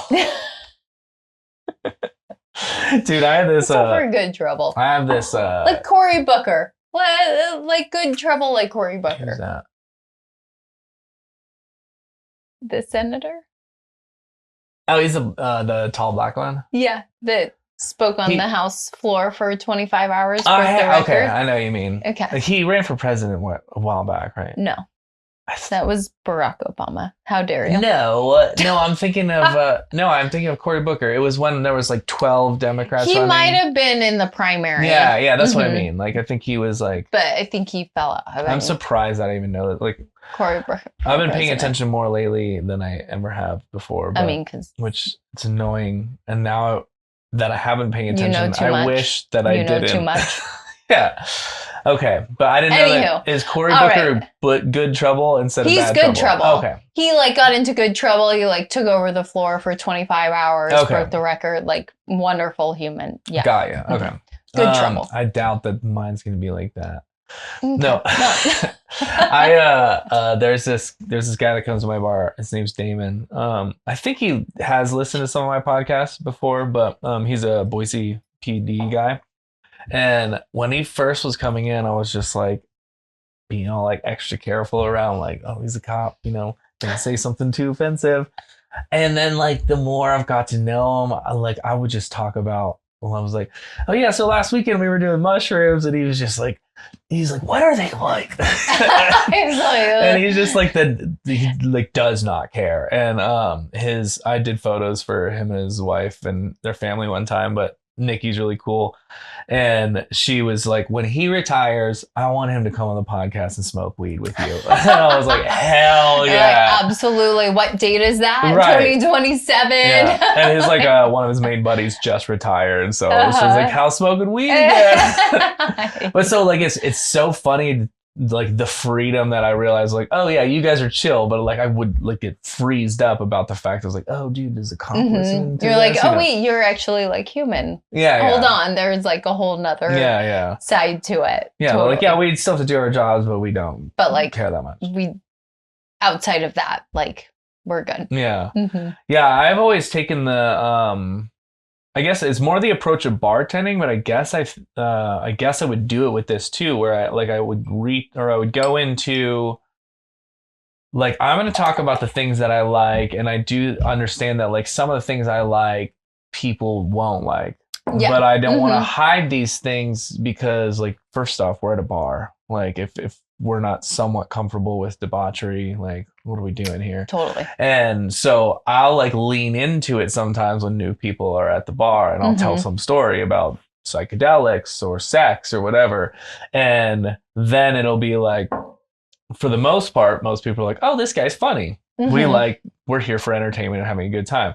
Every once in a while, you'll see a person like, they'll have one and then they're like, leave and never come back. But I'm like, yeah, I want people that come to my bar that enjoy the presence that I bring. And if I were to try to hide or like tiptoe around certain subjects for 30 people that sit around. Yeah, to be like, for one customer or a couple customers, because totally. Yeah, and so especially at Rudy's was like the first place I started doing it, but I was just like, oh yeah, I'm gonna lean into this side of myself, and then it like works out. Like I meet these people. I'll meet some old timers that are just like, hell yeah, tell me more stripper stories, And so that's like, oh yeah, this is fun now, instead of being like, oh, I can't tell people because right, like this is actually like my experience and things that I've done and like what my life and who I am. Yeah. But suddenly like I have to keep it quiet, but force it out and be like, yeah, we're at a bar. Why wouldn't we have that conversation? Right. Why wouldn't we talk about it? Yeah, like this is not church. Yeah. I mean, it's some people's church. And all of you guys have done much worse or thought about it. Yeah. So like, let's talk about it. Yeah. But then dude, some of my, like I was saying, some of my best friends that I've met across the bar, that like my buddy Ian, he got married, and my friend Ivy, my friend Emma, Hannah, like some of my closest friends that I hang out with all the time, all from that spot. I was like, who would have thought? In Meridian. Yeah. See, I'm a Boise guy, so. I know. It hurts my heart to be in West Boise, but. Yeah, where do you go out there? I don't. I don't. Old Chicago's still at the mall, right? Yeah, I think so. There's Red Lobster. Dave and Buster's. That place is cool. Yeah. I do like that place. Unfortunately, I wish Delsa's. Do you know Delsa's? It's like also mom and pop. they do like shakes and ice cream, and then also have like a small menu. If they sold beer or wine, that'd be great. Is that same area? Mm-hmm. It's like I don't think I've ever been. A couple long blocks from my house. There's literally nothing. Yeah. So I'm either like, I stay out after work, or I just go home and I make food, and I really don't go out that much. Yeah. Do you cook along now? I do. Because I live in West Boise. I have nowhere else to go. Fuck, I need to cook more. I cook so much. I am terrible. I have gone through phases where I cook a lot, and sorry, now is not one of those, but we made burgers today. And burgers is not that hard. But I was like, sure, like I had like put out this burger meat last week. I was like, do you think this is still good? And some Highlander beef that I bought from my buddy. And I was like, fuck, dude, we need to make these. I was like, dude, it sounds like a lot of effort. And I was like, holy shit, I really have not cooked in a while. So we're like chopping onions. I was like, see this, like there's all this mess. And then, you eat it, and then you got to clean it all up. It's like 2 hours of time. Like we could have just went over there and bought it. And that's kind of like the mentality I go into like eating these days. And then I have all this other shit to do. I'm like, dude, I don't have time to go to the grocery store and get the stuff and then look up the Pinterest recipe. And then I empathize with all the sides that you have said. Like, I'm not necessarily a meal planner, but I make meals that last a long time, and I'm okay with eating the same thing like 3 days in a row. But I also hate mess, so I also am very strategic in how I like make my meals. Say more, because my mess is everywhere. Like what is the strategy? I guess I just maybe make things that don't require a lot of extra. I don't know. One of my go-to meals that I make now is, or a genre of meal is Costco sous vide already. They have like Suki's chicken. They have a pad thai. There's like that whole section right by kind of the eggs area. Yeah. And there's like 4 rows, and you can get like all these sous vide things. And so then I get those. It's like rice, but that's not cooking. But it's like that's like like a meal. I do. I'll do like egg roll in a bowl. So like pork sausage with cabbage. And it's just like one pot, but then I can make enough for like 4 meals and add accoutrements at the end. Like for the day, I have like some spiced sesame seeds that I got from Japan, and I'll add those and like chili peppers. Yeah. Okay. And like zhuzh it up a little. Zhuzh it up? I've not heard this. Zhuzh it up. I like this. Zhuzh it up. Zhuzh it up. That's like add a little pizzazz. Yeah. A little zhuzh. And then Costco has like great chicken bites, because I'm old, and so all I think about is my protein intake. So they're like good proteins, and then I'll put them in soups, like protein soups as like an extra protein. Or they have like a kale quinoa salad that I'll add chicken to. Is this another side gig that you want to do for somebody else? Certainly not. I hate it. I hate it so much. I hate that I have to think about it all the time. Dude, I hate thinking about food. See, but that's one of my frustrations. I am always, I don't know why, I pack so much food as if I'm going to starve. So today, like for lunch? For 4 hours at work, I had already eaten 2 eggs and some ham and like 2 cups of coffee. Were they green? The eggs. Were they green? Green eggs and ham. Oh. Like, is that a new thing? No, that's the Is Dr. it protein Seuss. packed? I don't even know why the eggs are green, but there is a Dr. Seuss book called that. There is, and I appreciate that. I had a thing of cottage cheese. I had carrots. I had packed a like cassoulet, a bean and sausage and things like what you would need for an entire day. Right.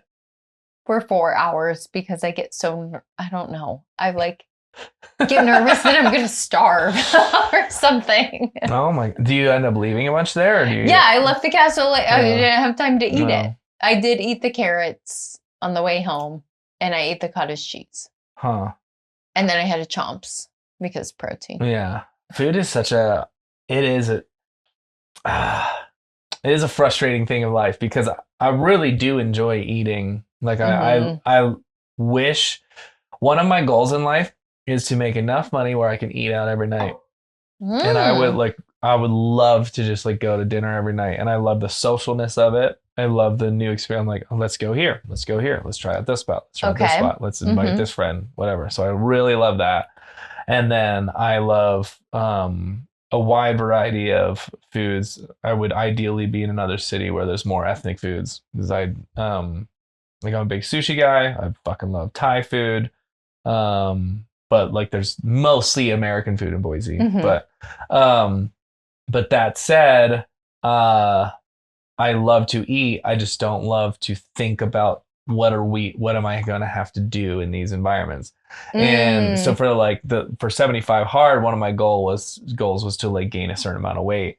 And so then I was like always eating. I'm like, so when I'm packing for the day, I'm like, okay, so you have to eat here. I'm like, I'm full. I need to eat more protein. I haven't eaten enough.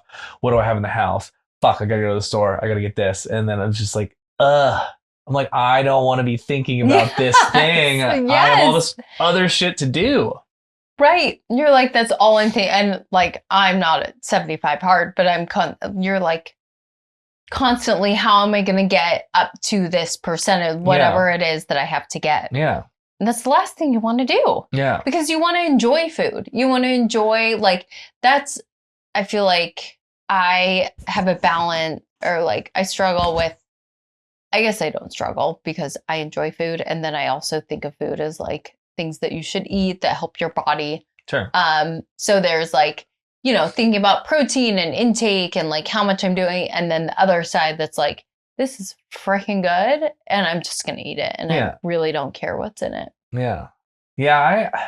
I haven't really struggled with like eating too much shit. Like I don't have like sweet cravings anymore. Like I'm not like I'll eat plenty of bad food, but it's not like to the level of like I'm sitting on my ass and gaining a bunch of weight like that. I don't really struggle with that too much, but I do still like I'll read a book about how terrible seed oils are, and then I'm like, oh fuck, now I have to look at every goddamn label of every time, shit like that. And so that gets annoying too, where it's just like it's like another thing to think about.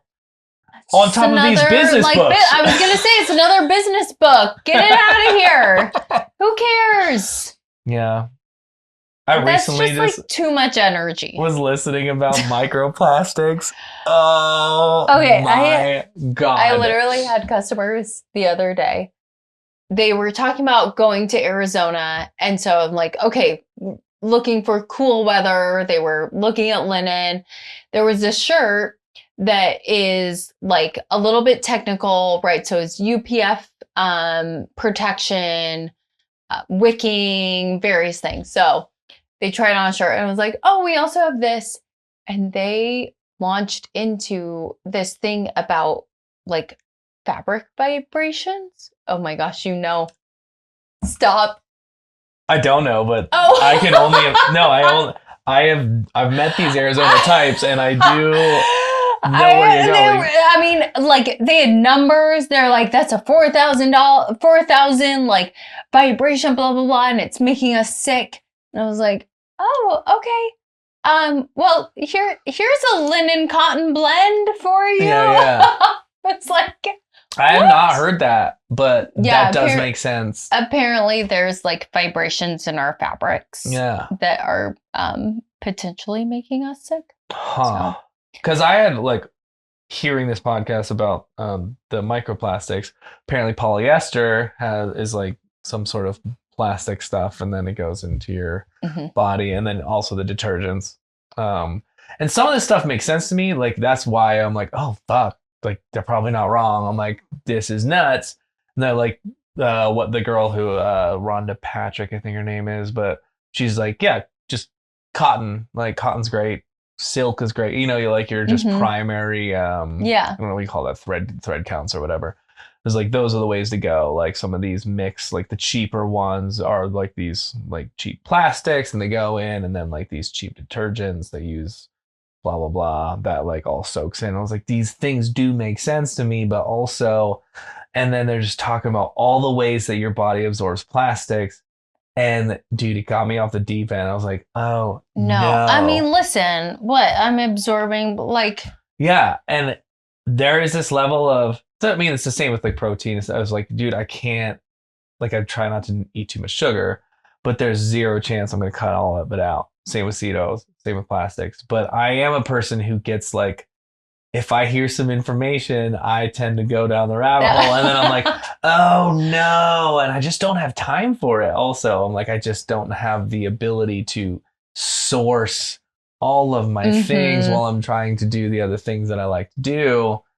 But also, I don't want my brain to rot from microplastics.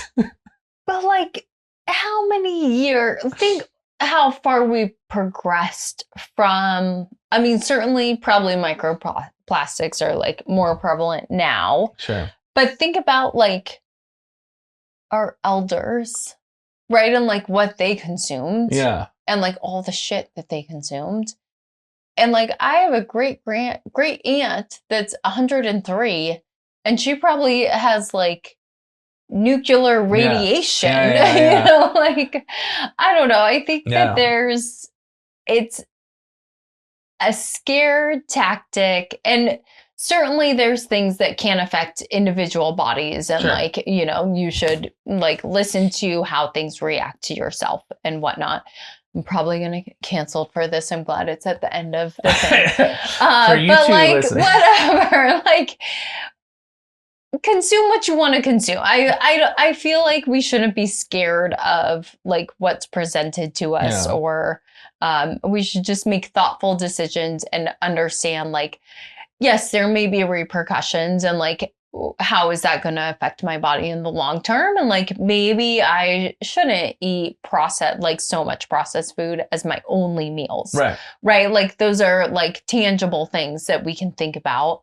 But like the nuanced like vibrations of our skin, and like there's other things that we could be concerned about and maybe put our energy and attention to. And vibrations. And like vibrations to like, I don't know, fixing what's happening in like the state of various things. Yeah. You know, no, so for sure. like, I don't know. I'll go through these phases and like, you know how they say like everything in moderation. It's just like, even like the consumption of whatever you are doing, like, like for sure cut out sugar, but like don't get so fucking anal that you won't enjoy a piece of chocolate cake every once in a while, right? And I'm a person who will like get on a track and I'll be like, well, I don't eat sugar and I've been cutting out seed oils, and they're like, Josh, you do cocaine, and I'll be like, yeah, well, that is a good point. But it's clean. But I can't be doing. Clean. I can't be You've doing never cocaine. seen any sugar in here. Exactly. I'm like, well, I can't be doing both of these things. I got to cut out one, and it's not going to be cocaine. Could you imagine cutting out cocaine? So, but it's like a good point, because people are like, Josh, you do drugs. I'm like, yeah, you're right. Like, don't listen to me. Like, because I'll get on this thought, but then I'll like drink myself to excess on this other point. I'm like, totally. It's like people that are like, okay, we could never do this. And you're like, wait, but over here, you're doing this wild thing that actually like could be more detrimental. Like, maybe if we talked about it. There's this new kick with the seed oils where some restaurants are switching to beef tallow. And so there's this. Oh, I've heard. There's this bar in Eagle that has beef tallow as their like fryer, which is great. I mean, it tastes good. So, but I saw in this comment, they're like advertised, like, we use beef tallow, and they're like, you're a bar and you're serving poison and you're worried about your fucking your fryer. And I was like, that's pretty funny, because it is true. I'm like, yeah, like here's your liquor, right, but we don't want to give you seed oil. And I was like, that is kind of funny. Yeah, gonna poison your we're worried liquor. about this one thing and not this. Like, but we're only worried about this because RFK Jr. says that we should be worried about it. Yeah, that is true. I have to pee again. Man, I should be better at that. I've poured a lot of wine in my life. One of my, I don't really know if it's a struggle, but I told myself when I started doing the podcast again, which was because it took like 6 months off. And then I was like, dude, I got to get this going. I was like, dude, nobody listens for 3 hours. I'm like, so me and my buddy Ian podcasted at the end of last year. And it was like my last drinking podcast. And I was like, gonna keep it, try to keep it like an hour and a half. We went for like 3 hours, 45. But like, I fucking love conversation. I really do. Like, I enjoy like just hanging out, and especially when it's somebody I know, or I'm just like diving into a good conversation. And so at the end of the day, I'm like, I don't give a fuck if anybody hears this. I'm having a good time. Right. Like the flow is great. Yeah. And so I'm just like, dude, I have a hard time calling it ever. And it's part of my demise in life, because it's like, I'm at the bar too late. I'm like, I'm having fun. It does. Fuck tomorrow. Could you imagine leaving this? It's so good. Yeah. So, and that's like, I don't think it's a demise in this regard, but I also, like some of my favorite podcasters have 3-hour podcasts, and like, doesn't matter if you don't listen to it all. Like, you could or you couldn't. And then I listened to this one with Joe Rogan and Duncan Trussell, and they went for like 7 hours, and I listened to all of it. And I was like, you guys are absurd. Like the longer it went, the more ridiculous they were. And it was just like weird, and like, it was like just high energy, just being aliens and conspiracy. Yeah. Just like two bros. And I was like, terrifying. My nightmare. It's cool. It's fine. But I was just like, dude, there's like I said, like people can listen if they want, they don't if they want, right? Like you get what's the word I'm looking for? Engaged enough that you're like, yeah, I want to see this through. Like, I want to see what they're going to talk about next, and that sort of thing. Yeah, yeah. And sometimes there's been moments in my life where I don't even remember the end of the podcast, and I was like, well, shit, dude. You have to cool your jets next time. The first, probably, I would say 10 I did like one with my sister, one with my friend Paul, a couple of my other really good friends. And it was literally like bottle of tequila, completely gone. I mean, I saw the shot, like doing shots, and I was like, I cannot. Yeah. I won't be able to function.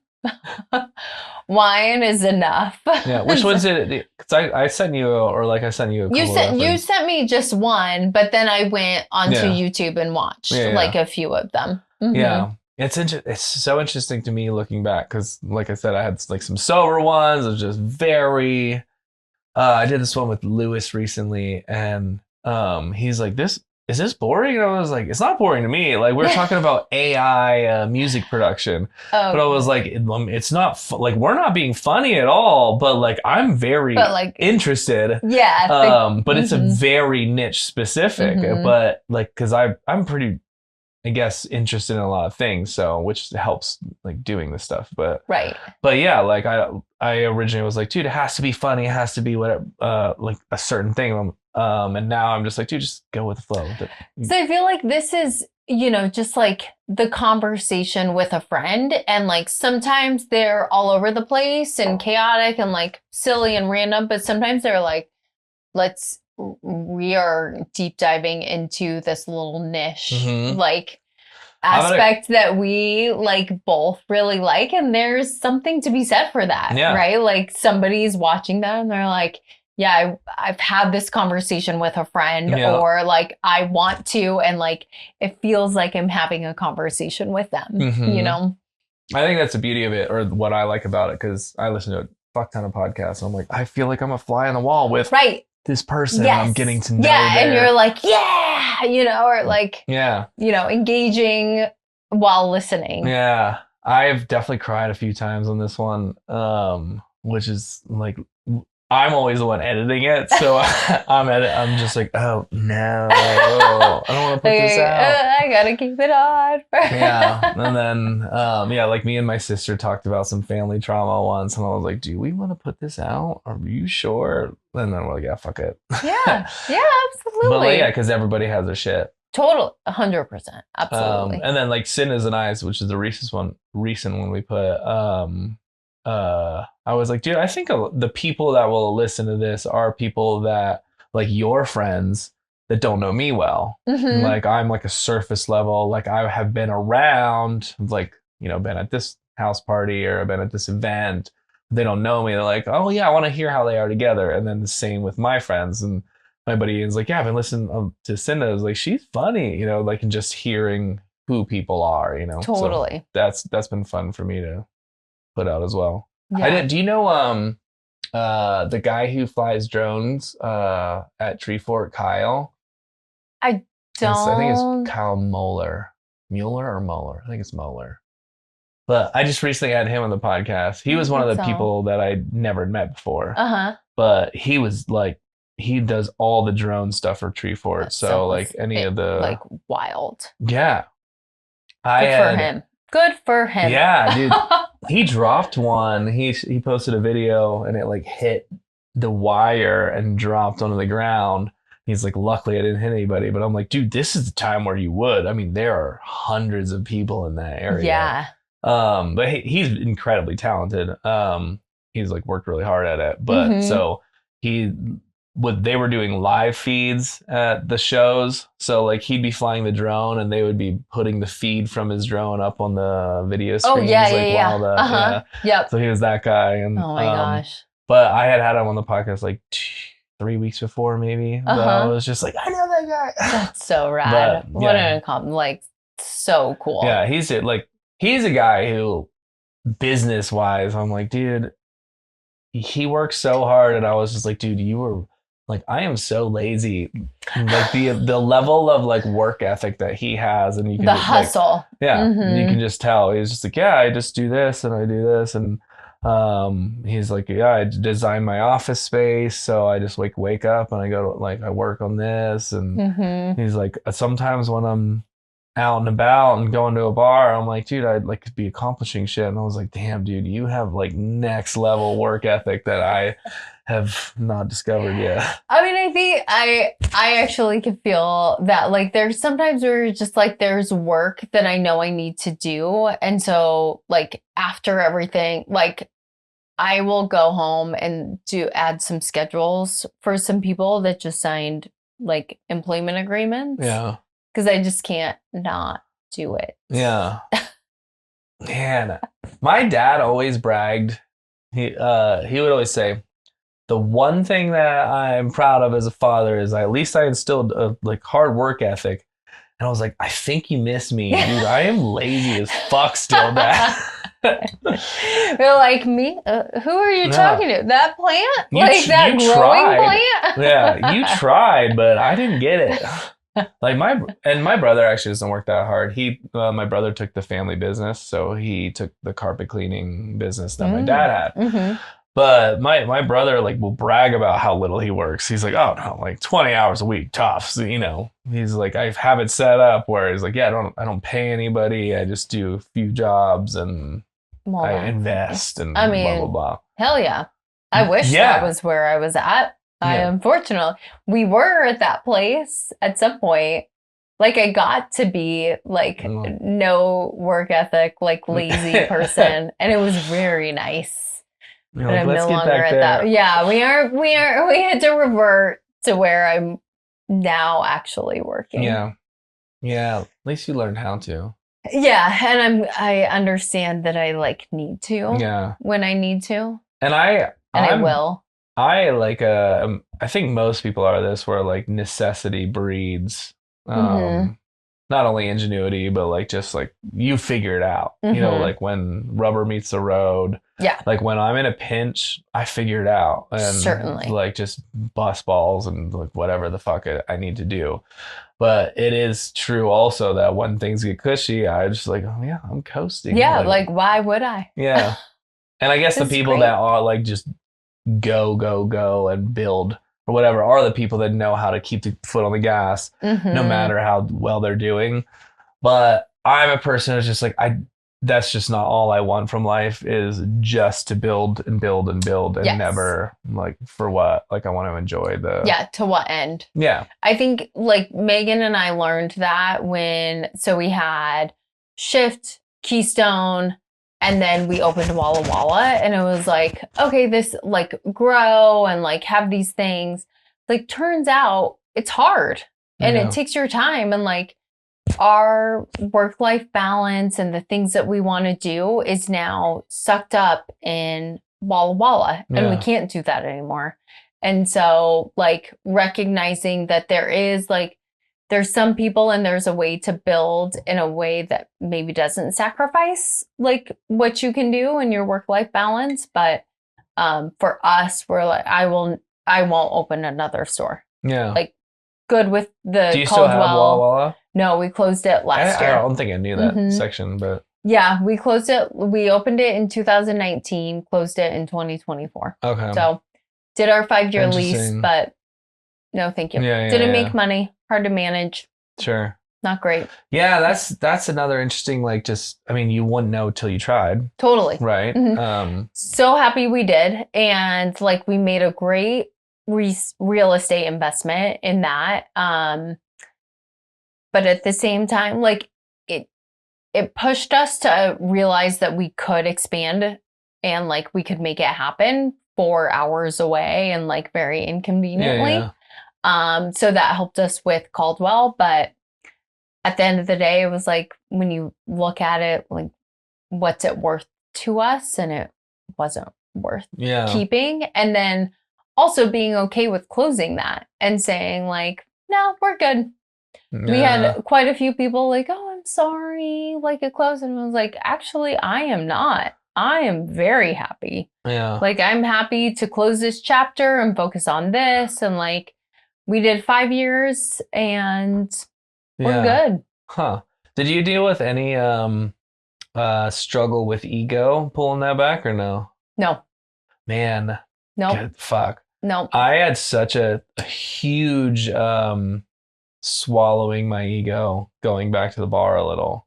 And like it took me like 8 months, even though I'm like, dude, I think I need to go back to the bar for like stability. Like I'm just like drowning.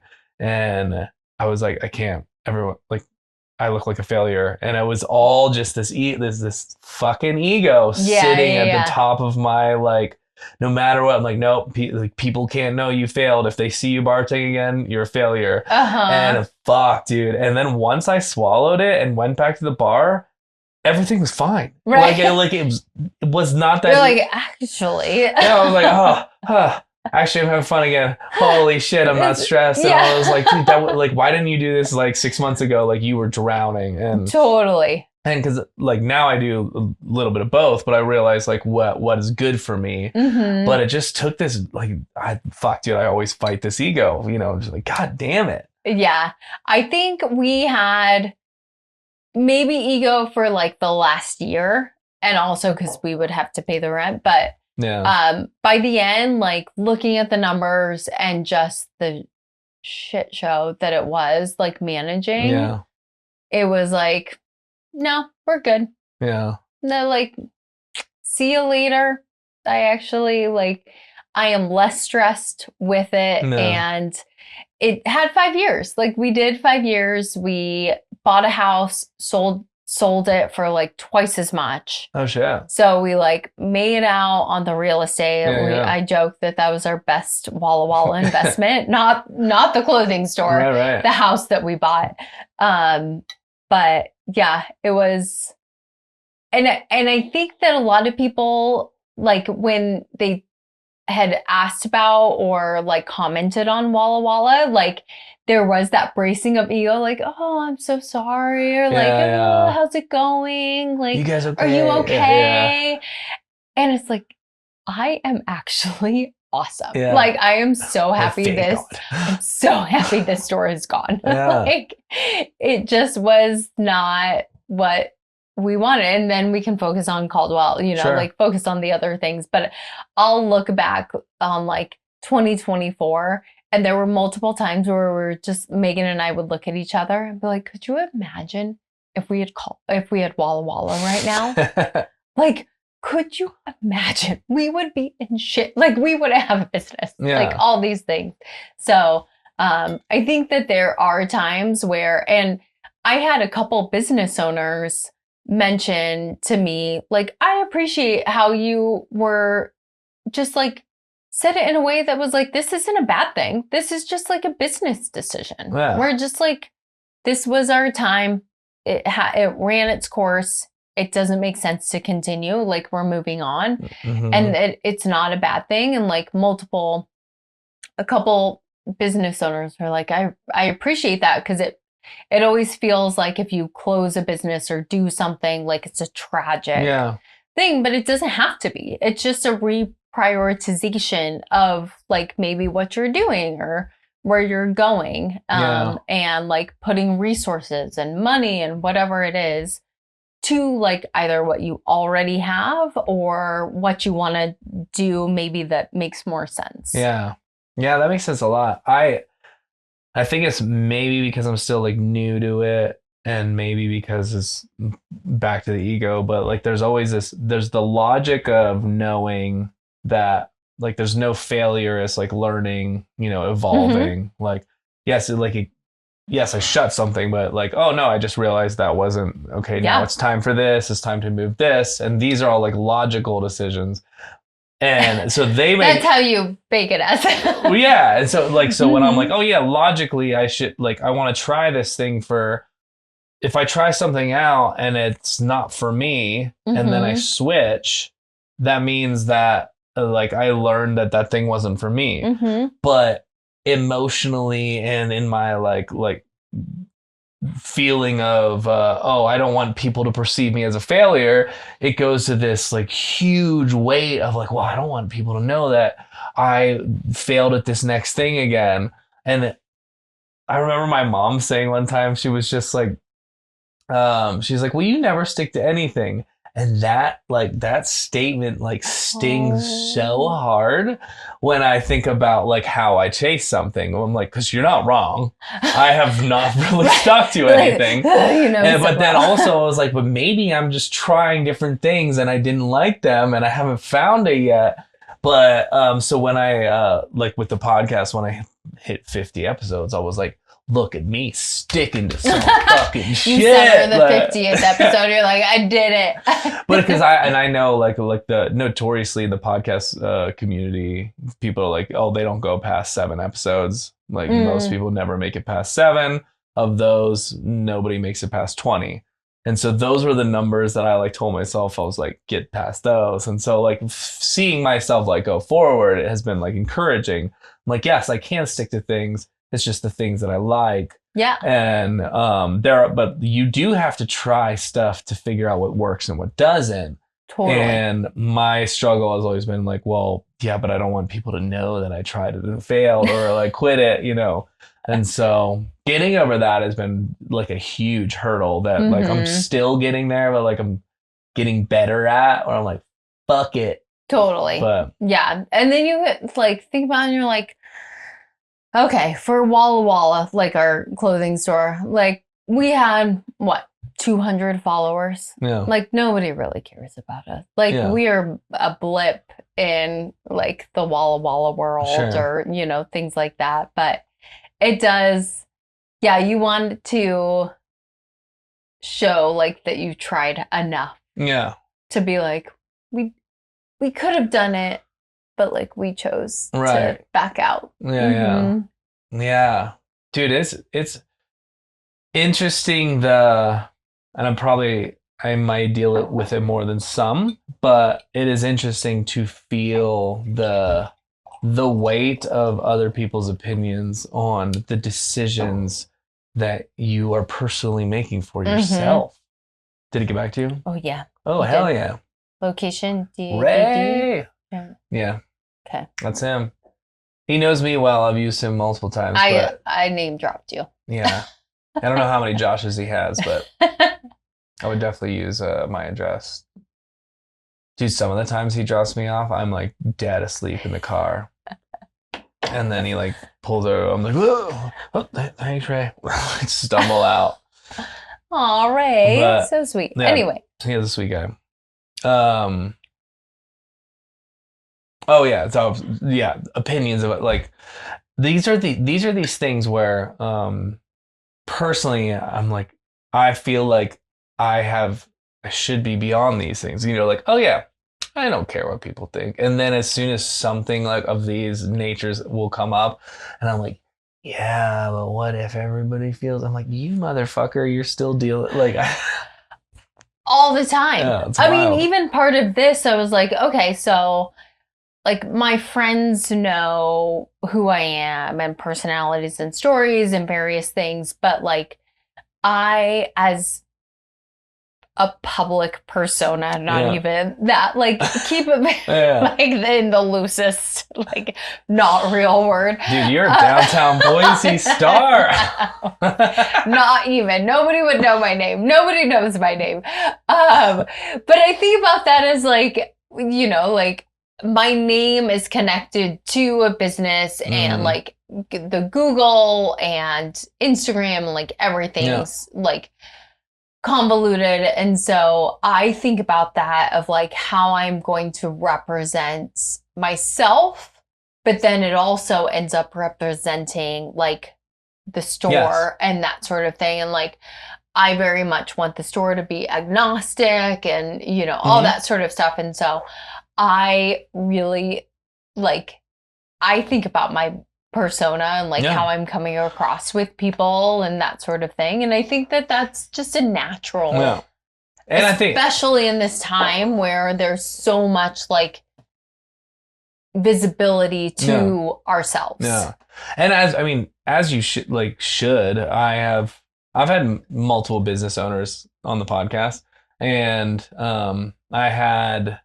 it's interesting because there's like there's multiple I guess philosophies on it, because I had this girl Laurel on, and she's very put together real estate agent, and she like kills it.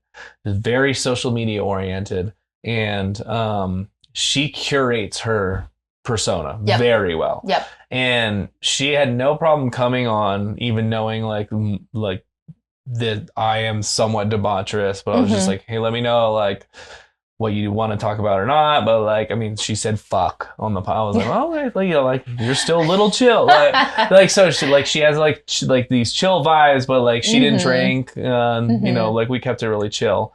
And then I've had other people who are like, dude, I don't think I can have your podcast. Like, I can't be on your podcast. Like, I don't know if I want to like have people know that I've been on your podcast. And I was like, damn, well, good to know I'm known for something. Yeah, right. Like, I don't know, people are Googling me. Yeah, I was like, well, hello.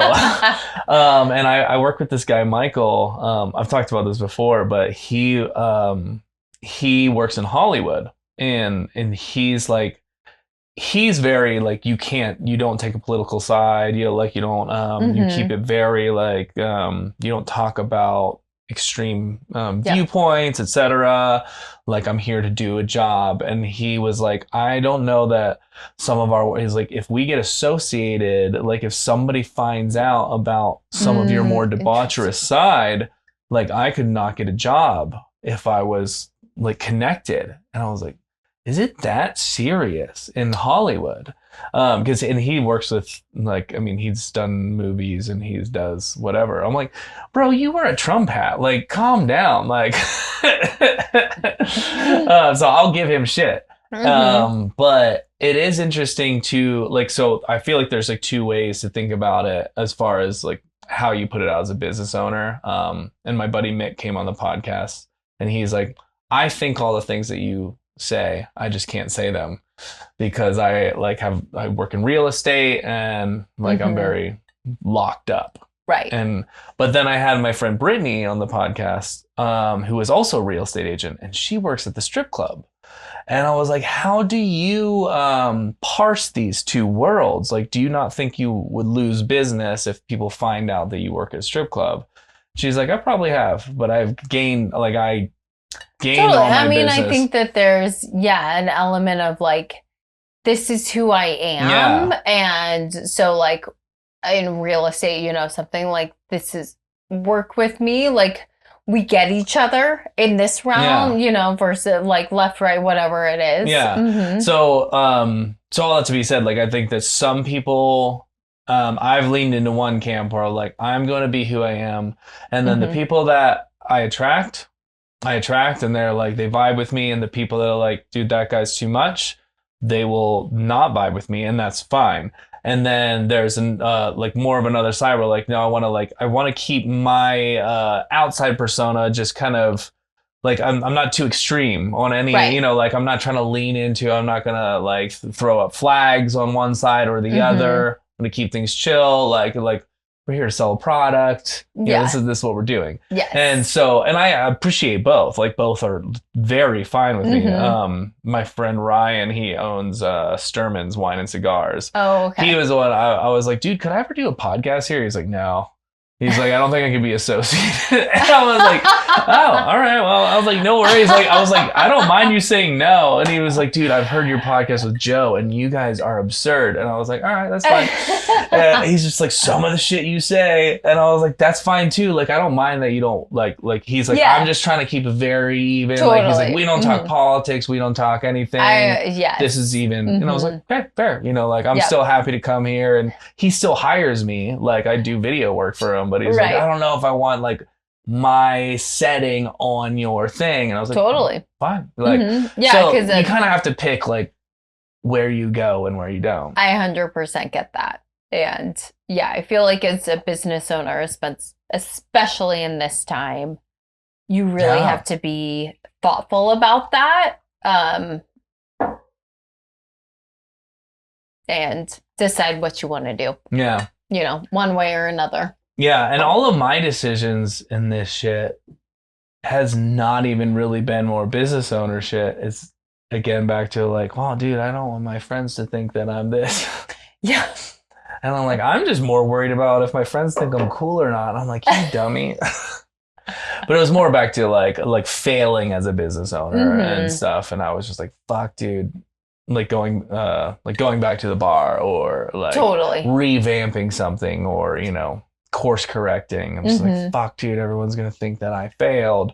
And back to something you said, something I learned in a business book. You make all these... Something I learned in a business book. You make all these decisions for people that don't matter to you. It's like, oh, do I want to make a decision for the Tinder date that says they can do the thing? It's like a lot of the hatred or judgments that, or even perceived judgments that I have from other people come from people that aren't even doing the thing. Like they're not activating on the stuff. The people that are like, oh yeah, I could be an entrepreneur. I just need to figure it out. Yeah. And you're like, oh wait, no, I am an entrepreneur. Yeah. I am the business owner. I figured it out. I just need to keep going. But then I'm worried about their opinions. Yeah. And I'm like, oh, whereas you should take on my persona where I'm like, screw you. Yeah. Like, I don't need you to tell me that you're trying to one up me. Like, I'm doing it. Yeah. I'm actually the one that's doing the work. Yeah. And that is my personal struggle, I guess. Yeah. Because I can just imagine there have been times where I'm like, oh, I can see that they're like, if I were to do a podcast, I would do it this way and this way, this way. I can't believe he does that. And I'm like, well, I'm glad but you're not doing it. I'm glad to know it's not just me as a female that gets that. Oh, I don't think so. I mean, it could be worse. It's probably worse, but yeah. So you just need to take it in and be like, cool. Well, I'm the one that's actually doing this, so I'm not going to worry about what you think of me or like what you perceive that I should be doing or not doing. Exactly. Dude, I had a moment, so I started making music again pretty recently. Well, I've been playing in this band, but like I started recording music on my own.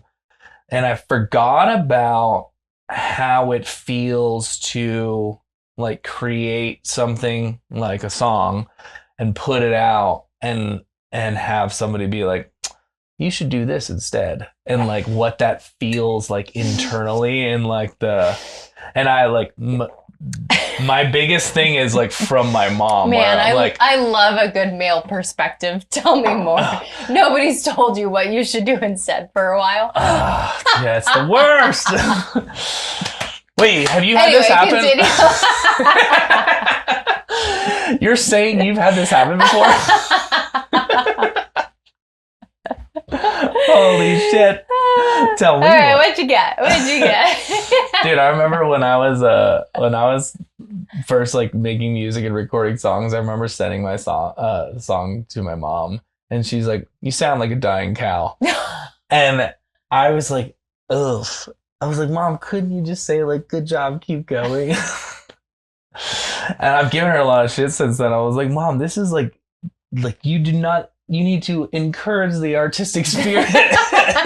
Like not just shove it in a pile. But I had shown this song I'm working on to my buddy, and he like, I was also on mushrooms, which is a bad choice because then I was like in my head, and he was just like, oh yeah, well it kind of just like sounds like this, and I was just like, oh no.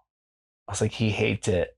And then I was like, oh, I forgot this feeling of showing like something you created to somebody and then having some sort of like, yeah, it would be better if you did this or like those kind of vibes. Right. And that was like what you experience as somebody who creates something and puts it out there. Like, yeah. But yeah, like I was just showing you what I did. I wasn't asking for any like suggestions. I just wanted to show you, but like that is what comes with the territory. Right. And then I was like, oh yeah, you sign up for this. Oh, now that you're creating stuff, yeah, this is kind of like how things go. You put your shit out there and then people will tell you what you should do better, differently, what you should stop doing, etc. And you're just like, no, this is, I guess, what we sign up for. Like, wow, that's really great feedback. I'm gonna go cry in a closet.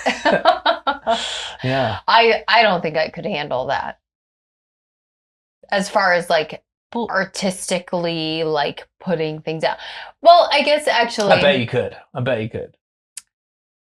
I can, and I also have been like brought to tears by customers. Yeah, it's just the at unsolicited times, right? feedback. Yeah, where you're just like, I am stressed about paying bills and what's going on, and you're like, I'm gonna like buy this online, and like just something. Yeah. If you like, guys should have switched this. It's cool. No. Yeah. Actually, now that we talked through it, I'm like, turns out I have been through that. Yeah. But it's rough. It's probably pretty similar. Like as far as I think you could handle it if you were like to be an artist. It's very similar. It's just unsolicited advice comes at the worst times. You're just like, fuck me, dude. I've been like putting my heart and soul into this, and I'm like, wow, dude, I can't believe you did it that way. Like, you should have done that. And you're just like, God fucking damn it. I'm a shell of a human being. Like, come on, give me something. Yeah. Yeah. And it's weird too, because like sometimes people's advice is valuable, but it comes at the worst times where you're like, I do maybe want to try what you're saying, but like, dude, I've been trying everything and it's been hard. Like, I hate that you're like, I've already like taken in all of the negativeness and you're throwing more on me, and you're like, I can't take any more. Yeah.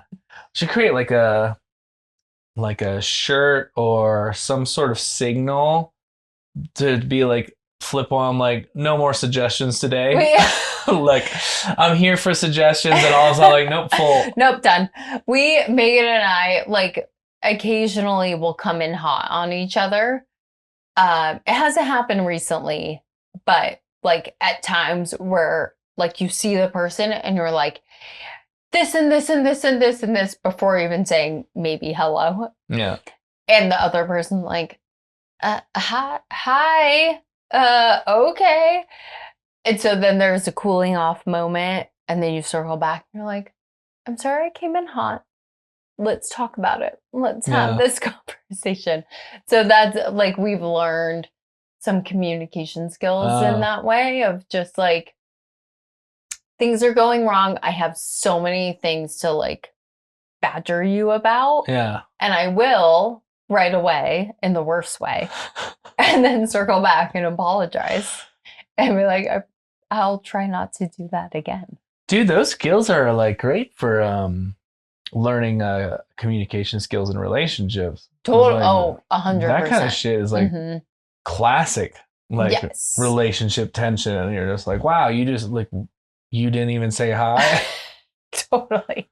Well, I'm my communication, my relationship communication thing is, I keep everything inside me until it explodes. No. And then I'll circle back and be like, hey, can we talk about like some of the things that I quasi remember? Yeah. That's how I am. Mm-hmm. I'm more of the ones like, I'm not going to say this thing. It seems petty. Like, like, I'm not going to say this thing. It's just a little bother. Mm-hmm. Then you let that build and then blow. Mm-hmm. And then I'm like, why didn't you know that this is a problem?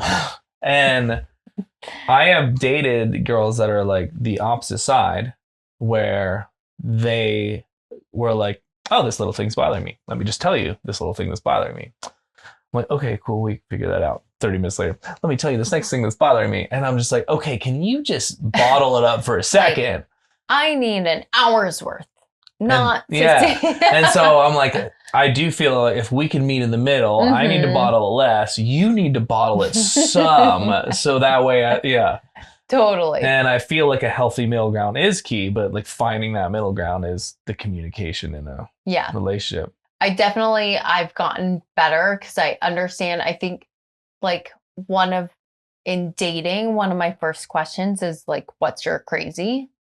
Because I think everybody has like a little crazy moment to them. Yeah. Mine is I will bottle things up. I'll get drunk and I'll explode and cry and like I won't make any sense. And then in the morning, I'll maybe be able to like tell you what. Will you remember happening. It? Yeah. No, I won't. Absolutely not. But so I know that about me. So I've progressively over the years have gotten better of like communicating and having like conversations about things that aren't going well or whatnot. So I feel like I haven't reached a point where I've like drunk, cried, crazy. In the year. Shit. I know. That is impressive. I mean, there was one time with a guy that cried over Ukraine.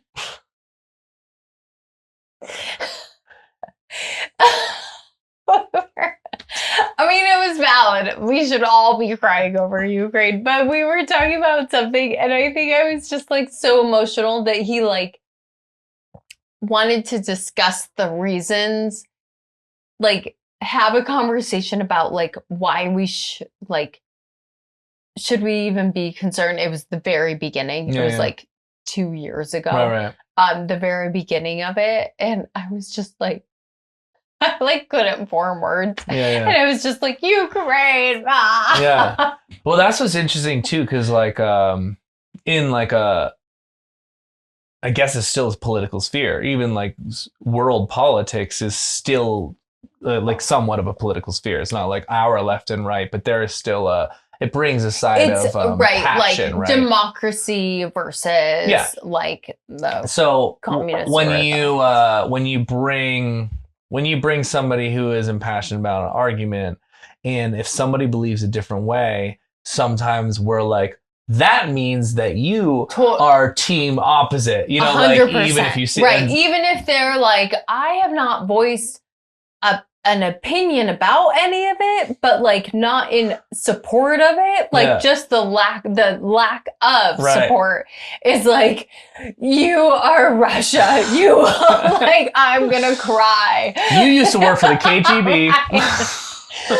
You have droned the Ukrainians, like that alone, right? Like totally.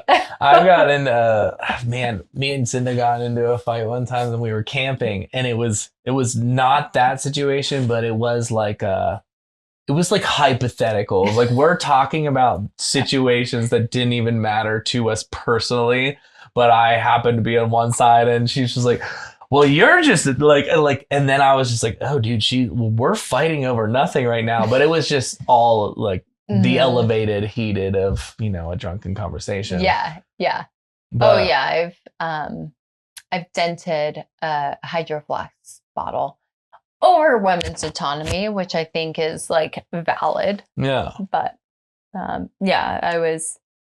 I met up with a hockey player and we were hanging out at 10th Street Station, and he did not believe that we should have autonomy over our body or that abortion should be allowed. And I was like, absolutely not. And he was like, no, let's go to your house and discuss it further. like, absolutely not. So that into like kept pushing, like, no, let's go to your house. No. Let's go to your house and we'll talk about it. Like, no. I like threw my bottle and then got picked up by some wonderful human beings who ended up not being politically aligned with me, but you should try to knock out his front teeth with it. I should have. Well, they wouldn't have existed. He's a hockey player. I know, but he probably had his fake ones. Yeah. Ooh, he would have had to pay for them again. I actually have a buddy that plays hockey, and I didn't know he didn't have front teeth, and then he pulls them out. I was like, holy shit! And he was missing his front most of them have like none of them. Yeah, but they look so real. That is funny with because I have a ton of friends on both sides of the aisle. Mm-hmm. And I have a lot of family on one side. I have a lot of friends on one side. I have a lot of friends. I guess I would say I'm pretty centrist. And without like going political, I think it's valuable to have both. But I do think like me and Cinda were talking about dating, and I was like, there are a few things in life that you do have to align if you want a partner and you to continue. And typically, like, do we want kids or not? Mm-hmm. Do we want, are we on the same page on religion in some regard? Like, I can't be an atheist and you be a Christian. Like, it's like, for the most part, practicing. That is like, yeah, exactly. Like, practicing, it is very hard to deal. If you believe I'm going to hell and I believe that this does not exist. Like, those certainly. Things don't work that well. Yeah. And like extreme right and left dating is really hard to, so there was like a couple of those things, like monogamy or not, like some of these decisions, like as much as I have friends on the opposite sides of all these things, I have to date somebody who aligns with a few of my core beliefs. And that's not to shit on the other side or whatever. Totally. You just got to find what like resonates with you. Yeah. And like, and if you're a hockey player who wants control of my body, I'm probably not going to go home with you. You know, right. like these are things that you kind of discover along the way. But yeah, bro, I'm not. No. It seems silly. I'm very clearly pro-choice and like ownership of my body. I'm not going to take you home to decide.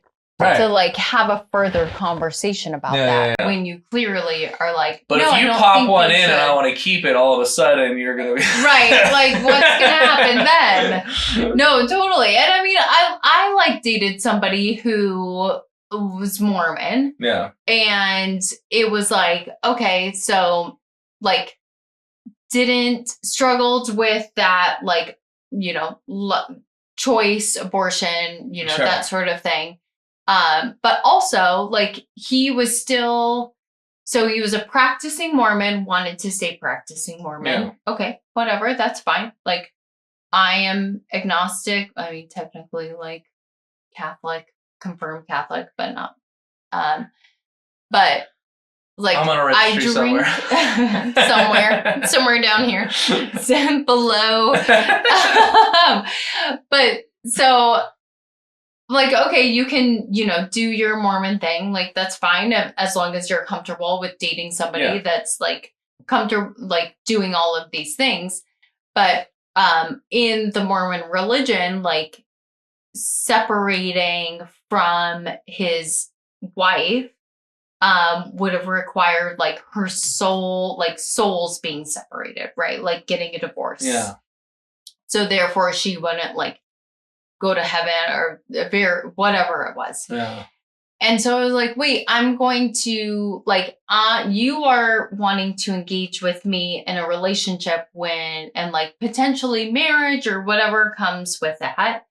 But technically in the religion that you're still practicing, your soul is connected to your ex-wife. Mm-hmm. So like, what am I doing here? Like, how am I I'm clearly not part of this because you're like, your soul and you believe this in your religion is still connected to this. Yeah. And so I think that like, that was like, something I was like, okay, I get it. Like, that's how kind of you have to navigate religion sometimes, or like how you navigate and understand religion in a relationship. And I was like, I'm not comfortable with that. Yeah. Like, I'm not comfortable. If you're still going to church and you believe in it, your soul is going with your ex-wife. Right.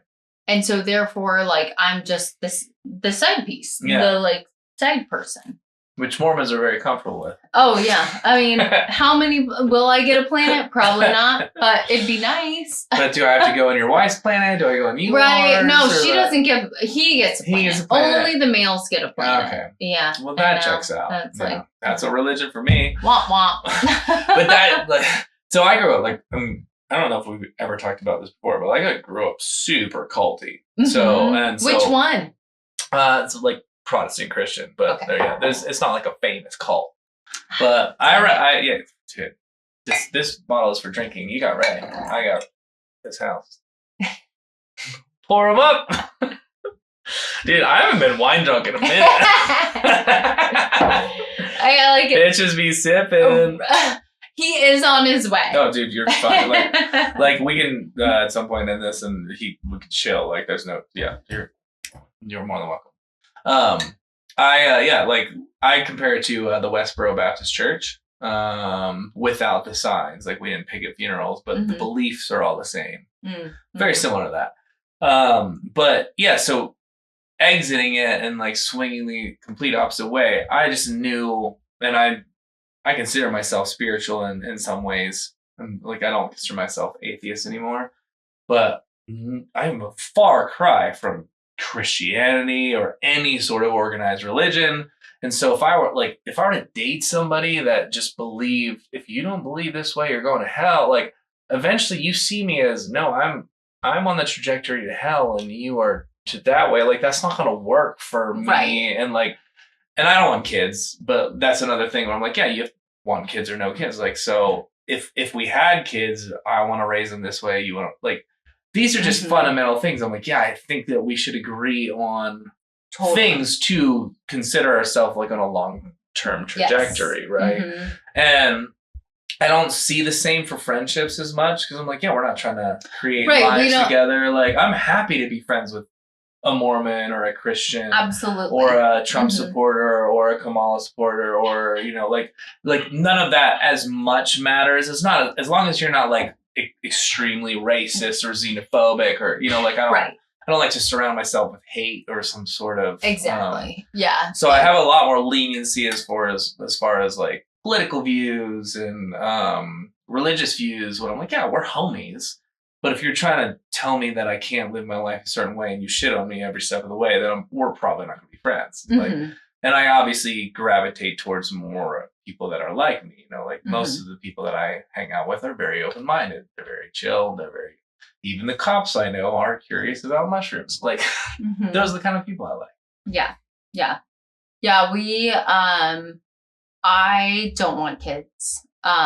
But as an adult female living in Idaho, you have to have the conversation of like, okay, so I know you have a vasectomy. I can't take birth control because I'm on hormone things. Yeah. Like if I get pregnant, I will most likely have an abortion. Yeah. Like, are you comfortable with that? And now I have to go to Oregon. Yeah. But like in general, like you say, I think that's with any relationship, like, yeah, your choice, you got it. It's but like, do you really believe that? Like, do you believe? Yeah. When it comes to it, when we have to have this conversation, like, what does that look like? Yeah. And I think, and now it's like, okay, when we get pregnant, are we comfortable having pregnancy in Idaho? Yeah. Because I might die. Yeah. And like all the things. And so it's just like so wild. Yeah. But that definitely, and so that was a very nice conversation to have with Daniel of like. Yeah. And then when I assume you aligned. Mm-hmm. Yeah. Yes. So like when you align, like that's a sign in the right direction. Like, oh, I can spend more time with the person that. Right. That was like Sid and I were talking about we're not monogamous, and people we talked about this in the last one, but they're like, he only likes you because you let him fuck other girls, and we were talking about how silly that seemed to us because it was like, no, we were like slowly but surely realizing that we aligned on the same goals. And like one of her, she's like, I don't want kids. And I didn't know that, but I knew that I didn't want kids. So as soon as we found that out, I was like, ooh, it's like a check. It's like, oh, that was one of the things I was looking for in a partner, is somebody who didn't want kids. And then I was like, oh, I was looking for somebody who like, I don't really want to live with somebody. And then when that came up, it's like, oh shit, this is another thing that I was looking for in a partner. So knowing what you want, first off, having like a set of kind of directions of like, okay, I want a guy as this, this. And then slowly finding that out about a partner is like, I don't want you just for this one thing. I want you for all of you, but I need these 5 things like to exist with you. To even like entrance. Like to start point is. And then we determine and turns out pretty great. And all the other things. Yeah. Mm-hmm. And this is a very kind of side conversation, but same. Doesn't matter. I was talking to a buddy of mine who's dating this girl, and he's like, there's pros and cons of dating a girl who is into like psychedelics and that kind of culture. And he's like, the worry is like, he's like, I like that stuff, but if you date a girl that's more into like party vibes, you have the cons of it where it's like, oh, she might go off the deep end and have to worry about addiction and some of this stuff that comes with it. He's like, now I'm dating a square, and like, which is great. Like, she's very put together, and he's like, but if she finds out that I do mushrooms, like we're going to have like a massive problem, you know? Oh. And so I never thought about that, but I was like, yeah, I don't date girls that don't like a little bit of psychedelics, or like, I'm not a square by any stretch, right? Just like the openness of like, this is who I am. Yeah. But I also might have more likelihood of dating an addict. And like, I've dated alcoholics, and I'm like, oh, now we have this struggle, you know? So like, you pick and choose your like things you want in life, but also, I mean, they come with pros and cons, I guess. Yeah, right. Totally. A religious zealot that suddenly puts you in a cult, you know, all the things, right? Or like whatever that looks like. Yeah. Yeah. It's very interesting. But I do think that, the older we get, like, I mean, I started to really realize what I wanted. I'm like, I don't want to have a family. That's just not my path. It's not like I'm shitting on everybody else for that. I don't want to be in a religion. I don't want to live with somebody. And then so when I find that person, I'm like, oh, hell yeah. And so when somebody's just like, well, he only likes you for the fact that you're this, I'm like, dude, I might like her for that, and also these 20 other things. Turns out you don't know the other reasons. Yeah. Why I like this human being. Yeah. Because she's more than this one thing that you see her for. Right. Yeah, that's kind of humans being reduced down to one thing is a very silly. What's his name? Ray. Is that Ray? I think Ray's calling. I think Ray's here. Oh shit! Can you believe it? That's quicker than I thought. Well, it was like 45. Hi. Oh, cool. Thank you. Kelsey. A Subaru Forester. It's on Brennan. The one. This one, Brennan Street. No, not that one. Oh, Roosevelt. Roseville. It says O Shift on the license plate. This one right out here is Brennan. This is Brennan. No, it's right there. I promise. That's Brennan. Yeah. Oh yeah, that's Brennan. But what's this one? That is Roosevelt. The little baby one. Oh, that's not a street. Like Agate, whatever. Yeah, I don't know what the street is, but Oh, they here? and find them. All right, we're done. Woo! High five. All right, let me Did it! Holy shit! There you are. Nobody.